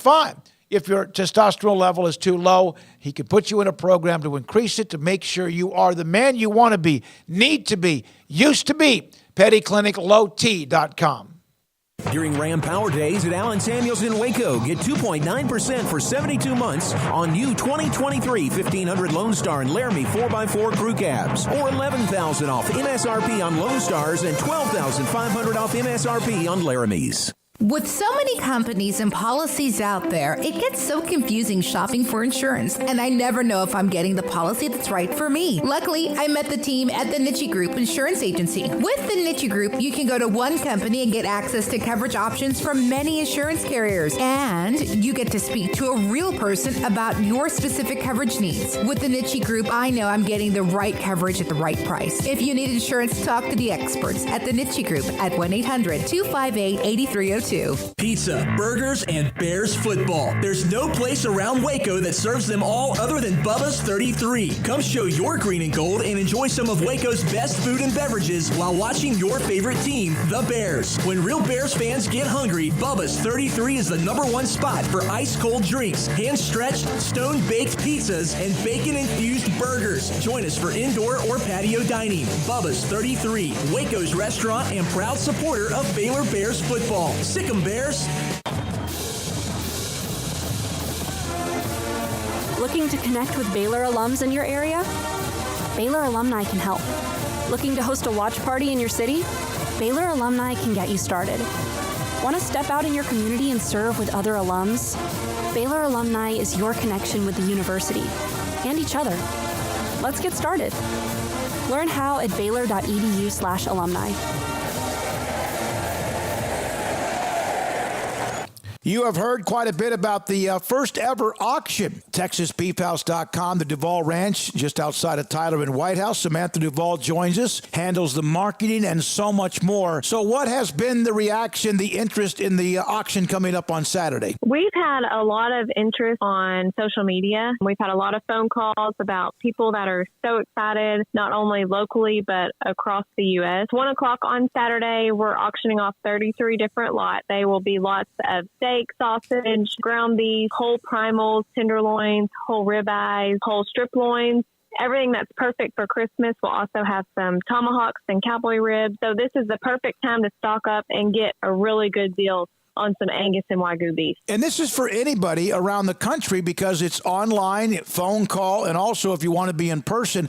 And you mentioned this from the beginning. If you're just someone who has a nice size deep freeze, it's great for you. You could put yourself, like you said, pack some stuff together for now or the holidays or even down the road. But restaurant owners, a great chance for them to compile some stuff and accumulate some great product too. Yes, absolutely. It is not only just for the homeowner. It can be for a restaurant, a food truck, catering company. You can find out more information TexasBeefHouse.com/beef auction. That's going to give you our shipping disclaimer for shipping across the U.S. That's going to give you a PDF file that shows all the different lot numbers. Also includes the link to cci.live, and that's where you can bid live online. She is Samantha Duvall. She is the energy with TexasBeefHouse.com, along with other great people. You can go to TexasBeefHouse.com/beef auction to get the information you need for Saturday, 1 o'clock, just outside of Tyler at the Duvall Ranch in White House. 365 Sports is turbocharged by Unite Private Networks. Find out more at UnitePrivateNetworks.com.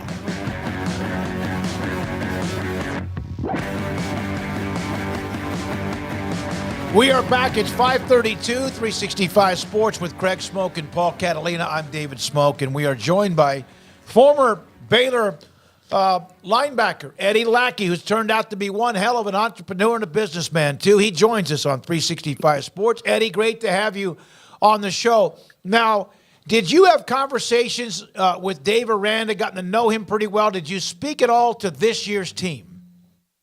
Yes, I did. And yes, thank you so much for having me on the show again. It's been a couple of years, so I was excited when you reached out. And I did talk to Coach Aranda and the team. You know, it was the Iowa State week and homecoming, and he had reached out and, you know, he wanted me to come talk about really kind of my story a little bit and relate it in some fashion to just the advantage of playing at home as well. Because, you know, we haven't played too good at home this season. So he wanted just, you know, a former player to come in and come talk. I think he had a couple other guys come and talk that same week. So I went and spoke to the team on Friday night when they were at the hotel and right before they ate dinner. So yeah, I mean, I was super honored and thankful I got to go in there and talk to them. Eddie, what in your opinion has been where this team veered off the path? I think that's a really tough question. There's so much to. I mean, winning is tough, and I think that sometimes you take it for granted, and there's so much that has to go right to win a game. And I think that when I'm looking at like the defenses, like I've been on losing teams, unfortunately, before. I've been on our 2012 team. Actually, was a losing team going into. I want to say it was like game 8 or 9. We had a 4-game losing streak. We were 4-5. So yeah, we were 9 games into the year and having a losing year, but we knew that things were just a couple things off. Like we were not getting to our gaps. We were, missed assignments and missed opportunities, pick sixes that were dropped interceptions, and it's just I think that a lot has to come together for it to turn. And for us, that year that I was on a team, at least at Baylor, that's what I actually spoke about with the team when I talked to them a couple Fridays ago. And just, I know that the work ethic is there. I know that the coaches are coaching their tails off. And I just think that there's a lot that has to come together for a win to happen. And that's every single week. And so us going into that Kansas State game in 2012 when they were number 1 and Colin Klein is the Heisman favorite that year and on the cover of Sports Illustrated and the game is hyped up, we knew that things were close. And, we just had to dig a little bit deeper than what we were already, playing at. We were playing at a high level, but we were getting beat by teams that we shouldn't have been getting beat by. And so it may not be apples to apples and all that, but I just think that when we won that game, it changed the trajectory of our program. It went from that 4-game losing streak, losing to Texas and Oklahoma and Iowa State and TCU, and we lost a couple other games. And we went on a 13-game winning streak at that point. And, we won the Holiday Bowl and beat up on UCLA and then won 2 Big 12 championships back to back. So I know that there's a lot that needs to happen here. And I don't think I'm the one to ask to tell the answers and say this is what needs to happen and that's what needs to happen. But I just think that, when I talked to those guys, I could tell they were focused. I could tell that they weren't fooling around in there. Their eyes were on the game, and they had their play sheets in there. They were preparing just like any championship team would be. So I just think that there's a lot that goes on behind the scenes that they're not getting enough credit for. But again, I just think there's so much that goes into winning just even one football game. And the Big 12 is a crazy conference. Eddie, it's not a reason that people will probably love to hear that are Baylor fans, but it's valid. This is also a young team in spots. It's not an overall just super young team, but there are a lot of young guys playing, and that's where some of the bright spots actually are.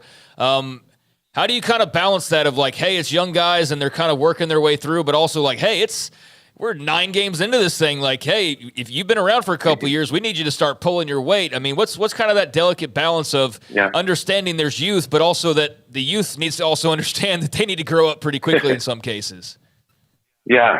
Well, I just think that's so much on the leadership of the older guys on the team, the juniors, the seniors. I think that is where, for me, when I got to Baylor, I was already a junior, but I was still adjusting to the game of how fast Division I football is and how crazy Big 12 football is in general, spreading you out. And I think that it really comes down to those juniors and seniors speaking into those younger guys and keeping them in line and making sure that they're doing their film study when we're not meeting as a team and they're not fooling around. I think that there's a lot of things that they need to keep the younger guys accountable to. And even if it's not a starter, I think that can come from a guy that, hey, he's been around the program or he's been at that level for long enough. I think that it's imperative to have those junior and senior leaders on the team leading the way for the younger guys. And so those younger guys also have to be receptive to that too. So there's definitely a balance, and it's hard to balance that. It's tough because I'd like to think I had a pretty tough coach. If I couldn't handle the coaching that he was giving me, I think that there's a couple guys that transferred out just because of how tough. And he's not shy to say that he's a tough coach, but Coach Phil Bennett. Yep. And I think that some guys need that. I needed that personally. I needed the ripping. I needed Coach Bennett to get on me and Coach Gush to get on me, and enough so that I was in tears a lot of times. I'm not afraid to say that. I was in tears after practice, just so frustrated just with everything. And I think that it takes that to push through to those levels, that those championship level habits and those things that you're striving for as an athlete and as a football team. Eddie, we have Phil Bennett on every Monday. We've done this really since, I think, around COVID. He comes on with us on Mondays, and it is the great segment. And he's brought you up and Taylor Young up and whatever else up. And it's when you watch Baylor play, and he said this to us Monday night, Coach Bennett, he doesn't see many dynamic players. He doesn't see alphas. And I'm not asking you to be an X's and O's coach or whatever, but it does seem to be an empty cupboard when it comes to dudes that make plays. Yeah. Well, I think, and coming from a guy like Coach Bennett, he was looking for guys that were playmakers. And they might not be the fastest guys or the tallest guys or, the guys that you look at on paper and say, man, that guy is what we want. I think there's some of it isn't coachable. And yeah, I think that there has to be that with when you're trying to win games. I think that you have to have those guys that are making those differences and causing the fumbles and, creating turnovers. And turnovers are just so big in a game. It's a momentum shifter. Obviously, if you're turning the ball over and putting up 6 points with that, it's huge. And I think that, it's hard to say, but I do think that we're missing some of that talent that's, that can create some of those turnovers and those big time kind of plays. Eddie, for a defense, when you can't stop the run consistently, especially, how demoralizing is that? Yeah, it's brutal. I think, I think that's tough on the morale, because the pride in you as a manly football player, even, I think you don't want to get blown off the ball. You don't want to get beat at the line of scrimmage. It's also just the mentality of a defensive guy. I think that you're a dog. Like you don't want that to be happening. So it's tough. And when you're not winning games and that's happening, gosh, I can't tell you how tough that is, just mentally, let alone physically. And I think that you have to find every small little bit of a edge that you can get on your opponent. And I think that's where I was able to dig into just the smallest of things on film study. And I've got to think that those guys are digging into those things. But, I was obsessive over, figuring out just the small tendencies of the right guard for TCU and, which if his foot was 2 inches further back, then that means he's going to pull, or, those little things give you that little bit of an edge to win the line of scrimmage. Eddie, when you were speaking with the players and the team, were they paying attention to you? Can you tell? Yeah, I would say they were. They were very attentive. I mean, they were looking up, and I have no reason to believe that they weren't paying attention to me. I think I wish, I could sit here and say, hey, man, it made a big impact, and we got the W the next day. But no, I do think I even had one of the guys come up and come talk to me, and he actually played for Coach Bennett at North Texas, and so we connected on that. Jake Roberts, the tight end, and so it was nice just to talk to him. But I mean, I think that just from what I could tell, I know to look around the room as I'm talking and not just hone in on one person or look down at the ground. So I feel like everybody was listening. All right. Tell everybody what you're doing. You've become quite the businessman. Obviously, you're in incredible shape. How can people find out what you're doing right now? Yeah.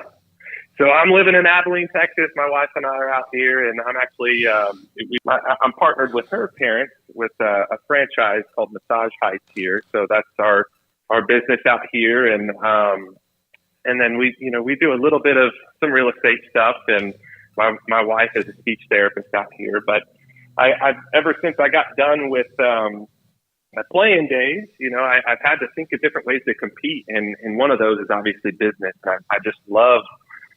I love having a team. I love having, people to build upon, and I like to, create an encouraging atmosphere and all those kind of things, and everything that came with growing up as a football player, as an athlete, and playing team sports, I can apply to the business world too. But ever since my playing days, I wanted to do a challenge like pretty much once every other year. And I've done a marathon. I did a bodybuilding show. This year, actually, I started doing jiu-jitsu, and I'm training to do a competition in February. Now, granted, week 2 of training, I cracked my rib. So here I am. I'm getting old, I guess, and my rib has to heal up before I can continue my training for that. But I'm trying to just challenge myself differently every year, every other year, and get out of my comfort zone and do something a little different. Well, when people kick you, that can happen. Yeah, that's you're supposed to block. You're supposed to block that, Eddie. You're not supposed to. It was week 10. He got to it. It was week 2. Yeah. He hadn't gotten to it yet. Yep, exactly. I got to hone in on those small details. I got to get to the film study. Last thing for you. Thanks for your time, Eddie. Great to hear from you, and the fact you shared the story about speaking with the team. You brought up Phil Bennett.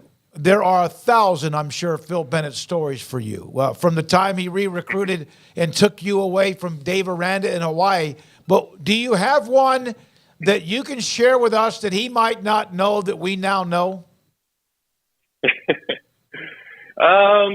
Well, a funny story. I when I was still committed to Coach Aranda at Hawaii, I was committed my whole junior college season to him. And got down to the end, and I got a few offers.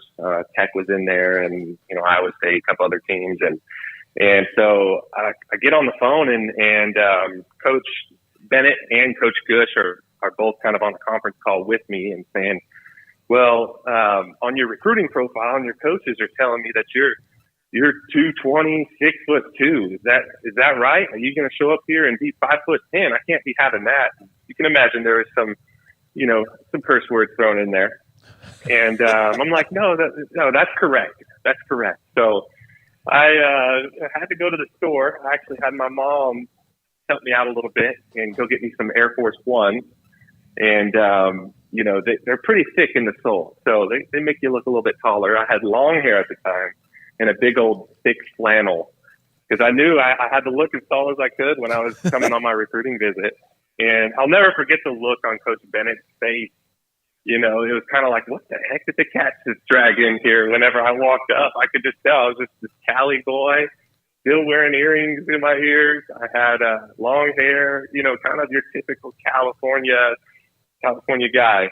And, needless to say, it ended up working out. Coach Gush actually had me stand up in his office on the last day and said, go back to back with me. Just stand up. He said, take your shoes off. And he's like, you're not even taller than me. I'm barely 5'11". And so they rode me pretty hard for years and had some names for me, throughout the 2 years I was playing at Baylor. So I was surprised. I'm surprised you mentioned there were some curse words involved with Coach Bennett. Are you surprised? Yeah. Not at all. No, I know. Eddie, congratulations on what you've done as a businessman, an entrepreneur, and also Man, they could talk about your height, whatever. You were a great linebacker at Baylor and one of the best, and we appreciate your time and sharing the stories with us. Thank you. Thank you so much. Eddie I appreciate Lackey. you guys. Absolutely. You too, former Baylor linebacker who spoke with the team earlier this year. Didn't do any good. They didn't, not that didn't do any good. They didn't win, but at least try to share that story. All right, before we go to the top 5, Michigan has sent their letter. Right. And there are details in it. My favorite, which I'll end with, but Dan Wetzel, who we had on the show earlier, kind of gave broad strokes to it. Kind of what he was leading to, like unadjudicated rule violations cannot be the basis for a sportsmanship action because the Big Ten has told him they intend to punish Jim Harbaugh. They're telling him, well, there's no basis for you to do that, even citing the NCAA rule, because that's not a Big Ten rule. You'll have to let the NCAA do that. And they say that Tony Petitti lacks that authority and that disciplinary action would be highly disproportionate given the broader regulatory context of the case, other teams stealing and sharing signs with each other, which means they have to look at it all. And Chris Vanini pointed out this is a very Michigan thing to do, is whenever they get accused of something throughout the history of the Big Ten, they'll take it on themselves to investigate it and then start accusing everybody else. Well, no, that's what I said. Remember, that's what I said a couple of days ago. Yeah, so by saying, but they did too, aren't they just admitting that they did it? Yeah, and here's the conference should act cautiously when setting precedent given the reality that in-person scouting, collusion among opponents, and other questionable practices may well be far more prevalent than believed, and that's a fair point. Now, this one is kind of dumb. This is where they maybe should have left it out. Michigan to Big Ten on Connor Stallions. It's highly dubious that a junior analyst's observations about the other side's signals would have had a material effect on the integrity of competition, particularly when, according to the present evidence, the other coaches did not know the basis for those observations. Okay, but you have pictures of him standing next to Harbaugh and both coordinators with telling them Paper stuffed video in a file, and also, So present evidence, very key term there. Yeah, if this was nothing, then why did they use him? Exactly. If he was coming over there going, "Hey, they're going to run the ball," I'm like, "Shut up, Tiny, get out of my way!" Like, no, that part they should have left out. No, they leaned on him, and that's okay if that's what they wanted to do. There's no question. It wasn't like he was just some spare on the sideline that they didn't pay attention to. I guess Central Michigan's still looking into it. Yeah. Is that where we are? Still trying to figure out? They're befuddled, this too. Yeah. I want to show one more tweet, and then we go to Paul's top 5. Do you have the one with Jalen Ford? This is Jalen Ford. So Thomas Jones of the Austin American-Statesman asked him about the Butkus Award. He's a semifinalist. He's a really good linebacker, tremendous player at linebacker for UT. He was asked, does he even know who Dick Butkus is, who, of course, is a longtime player, played back in the 60s.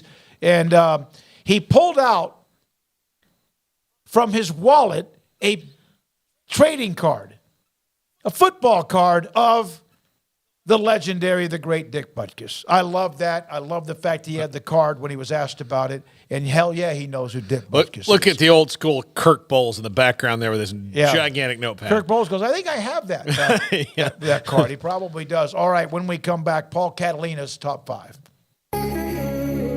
It's time for Paul Catalina's Top 5, brought to you by Texas Beef House. Where's the best beef in Texas? Your house when you order from Texas Beef House. Unleash the flavor of Texas-raised Wagyu. From our pasture to your plate, TexasBeefHouse.com. Top 10 Big Ten figures as Sopranos characters. You'll see why I went down this road, and I'll explain it as we go through. But there's a lot of... infighting and crossfighting, like maybe some Five Family stuff going on here. So since you guys are both Sopranos people, Garrett's a Sopranos guy, I thought this would be a fun one to do today, especially given the weirdness around this.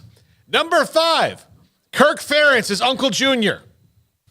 Old, antiquated, wants to do things his old way, doesn't want to change, is getting dragged, kicking and screaming out of things. He really doesn't have anything to do with the scandal at all. I just thought I would mention that Kirk Ferentz is Uncle Junior if there was an Uncle Junior in this scenario. Yeah, I mean, I get it the way that you explained it. I don't think he's much of an ass as Uncle Junior was. I don't know. I haven't seen a lot of Kirk Ferentz press conferences. Uncle Junior is pretty unlikable, and I think Kirk Ferentz is likable enough based on what I've seen. But besides that, I mean, yeah, his gray hair lends him to be one of the older characters in the cast. That's for sure. And yeah, he's not trying to do things the new modern way unless he's absolutely 100% forced to. Yeah, I doubt he's shouting out some of the awful things that Junior would say to people. I couldn't stand Uncle Junior. Yeah, stand Uncle Junior.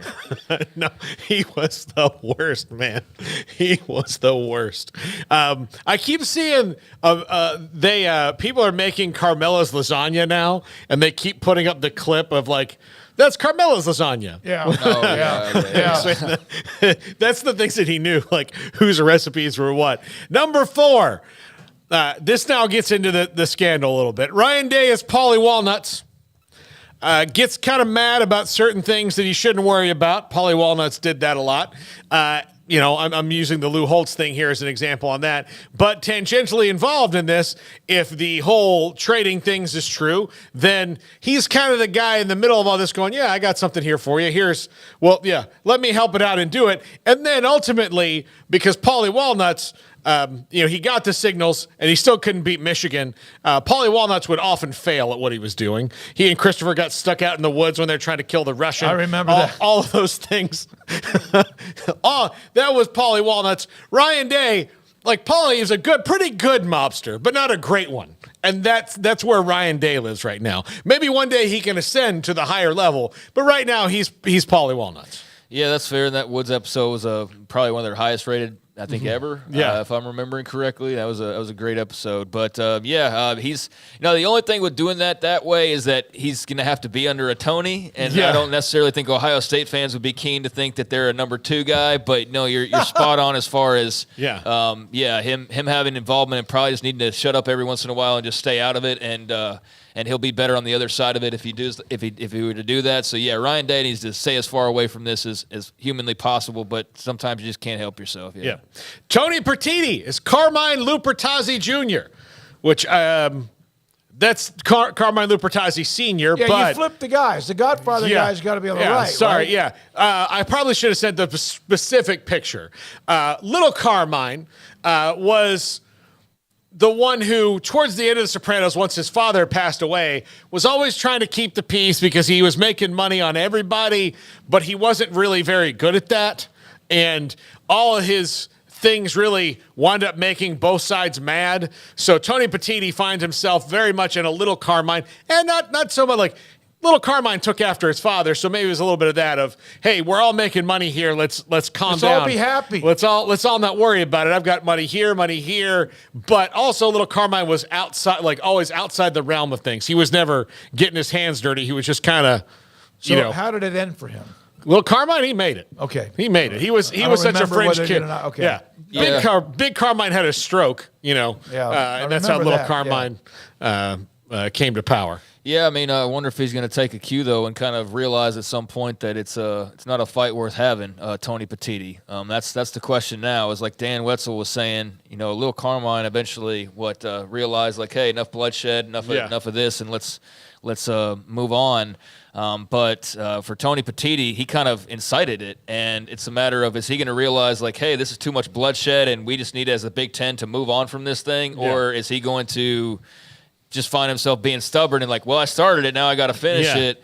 And that's where he's placed himself. No one else has placed him there. I mean, Tony Petiti was going to be in the center of it regardless, but his actions, at least from the outset, have kind of set the precedent now. And so now everybody's looking at him for, what the Big Ten's big decision is going to be on punishment. And so, yeah, if you didn't want the spotlight, then too bad, you got it now. But for Carmine, at least, he kind of realized after a while that, this is not good for anybody involved. Number 2, Jim Harbaugh's Phil Leotardo.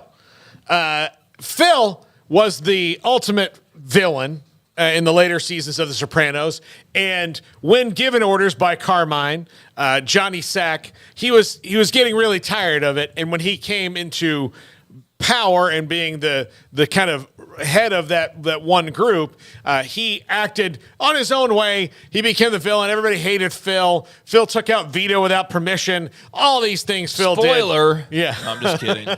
All those things that Phil did. So he's Phil Leotardo here. And nobody liked Phil. Everybody wanted Phil to get it. It was how it was going. And Jim Harbaugh right now is in the Phil Leotardo role. Yeah, it sure seems like he's just not going to back down, and Yeah. he's going to fight, and he's not going to think that he's the one in the wrong in any way, shape, or form. So yeah, he's gonna bury his heels in the ground, is gonna stand his ground, and is gonna fight, and whether it pisses people off or not, I don't think Jim Harbaugh cares one bit, just like Phil Leotardo. So yeah, I can definitely see that now. Do they have the same end result? We'll see there. It seems unlikely because I just don't know what really who. Michigan's not going to fire Jim Harbaugh. No. The Big Ten can't fire him. So he's going to probably have a better, and he's got definitely more options as well, no matter what happens. But yeah, I could see him being, and embracing being the bad guy in this whole scenario because he doesn't think he's the bad guy. Ric Flair in there the other day to rally people. I love wrestling, but I'm so past Ric Flair at this point, man. Just let him. He needs to go retire, but I know he can't because he's got to still make money. But I'm so beyond Ric Flair at this point. Yeah. Sorry, By the way, personal rant. Dennis Haney in the chat room. Paul Catalina never had the makings of a varsity athlete. Back with Uncle Junior. Yeah. I hated Uncle Junior. I freaking Tony's family, man. Yeah. What a bunch. Number 1, Greg Schiano is Tony Soprano. Why is Greg Schiano Tony Soprano and the main character? I'll tell you why. One, looks like him. Well, He's big. He was actually James Gandolfini's college roommate at Rutgers. So they were very close friends there all the time. And may God, rest with James Gandolfini, a fantastic actor, and from all things I've heard, a great guy. But the fact that Rutgers is at the center, the worst team in this, is at the center of it, makes me think, look, the Italian guy, when presented with a situation where, hey, we think that Michigan is stealing our signals. Should we do something about it? He's like, look, I know a guy. I got a guy. You go, look, you talk to my guy. You go meet my guy. He's going to call you. You meet at a place. Don't worry about it. He's got some stuff for you. I hear that a lot when I'm playing with my golf buddy Pete out of Chicago. Here you go. The guy's got this. Don't worry about it. My guy, don't worry about it. It's fine. The Italian guy is not going to go straight to the authorities. He's going to find a way around it. And plus, he's in New Jersey, where Tony Soprano is from. And if you think about the beginning of The Sopranos, while successful, Tony was the smallest time guy that eventually got big. And that is obviously what Greg Schiano's goal is at Rutgers, the smallest time guy who eventually gets big and takes over. And these are the moves you make when you try to take over. Did you say Rutgers was the worst of all of them in the Big Ten? Of the ones that are involved in this little scandal, involved. Okay. of the Purdue, Ohio State thing, Rutgers is the smallest one. They're the ones who are, but because they're bowl eligible. When you've crossed some sort of line, which the mob has these weird, arbitrary lines that people cross and then are dealt with, the Italian guy's going to find his way to deal with it, which is not the proper channels. It's also a Schiano. There's a vowel at the end. On the vowel, there's a vowel at the end of his name. Craig. Yeah, there is. It's a lot of Italian names have vowels at the end of them. That's why I brought it up. Yeah, two Italians in this list. Yeah, but very familiar last names, and I guess this means that Rutgers is going to take over the Big Ten world here for a little while. Is that what we're banking on? That would be Schiano's goal. Yeah, that would be his goal. But I guess in the end, my only question is that does he live or die at the end? In the cafe. Tony. He died. I mean, that's out there. Like, if you think he lived, I'm sorry to break it to you, he died. Like the creator David Chase has said, he died. And then the weird thing about it was, he's like, to me, it was obvious. And we're like, well, to us, it wasn't. No, it was not obvious. I mean, you could read it that way, but you could also read it 5 other different ways if you wanted to as well. Yeah, it was not obvious at the time. And the fact that he didn't admit that until years after the fact, when he finally was like, oh, you didn't get it? It's like, dude, it's been 13 years and you've kept it secret or not admitted to what it was this entire time. But hopefully Schiano has better luck in that regard. But his bunch is right there in the middle of this. I mean, it's a crowded room right there in the Big Ten as far as pointing fingers and trying to position yourselves goes. So, who would have thought Greg Schiano there at the top of this list? All right, Paul, thank you very much. That might have been the one you most enjoyed ever. When it's it comes close. to that. It's close. It's Christopher. You know a guy. And knows a guy. I couldn't, if I could keep going, I could figure out a Christopher in this. Yeah. Connor Stallions might be Christopher, loyal to the end until they. Oh, crap. He probably is, dude. Yeah, you're right. Even though he shouldn't have been, Tony just used him. Well, in that case, then maybe Jim Harbaugh's Tony because it's just going to end up happening. Yeah, you're right.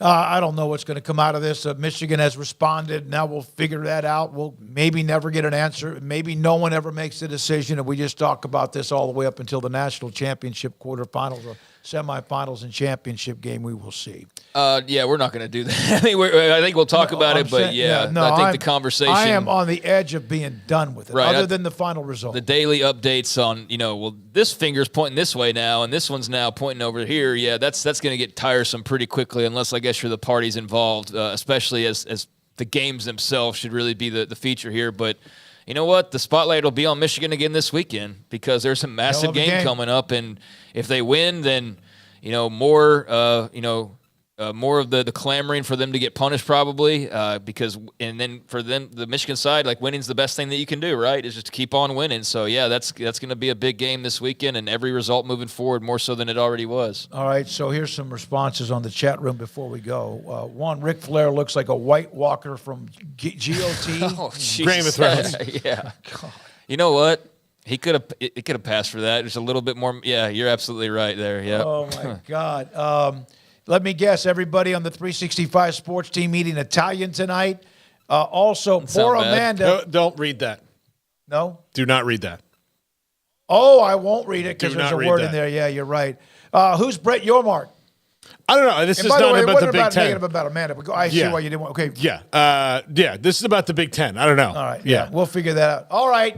Thank you, everybody who's been a part of the chat room. Forget about it. That's what we did with the Michigan sign-stealing scandal. Thanks to Dan Wetzel for jumping in and his take on it. Everyone can either like it or not, but that's why you write the columns and people read it. All right, thank you to everybody who has been a part of the show on 365 Sports. Jack McKenzie, Garrett, Ross, Emery Winter, Levi Caraway for Craig and for Paul. I'm David Smoak. Don't forget tonight, 10:30, 365 Sports tonight on the CW. Good night.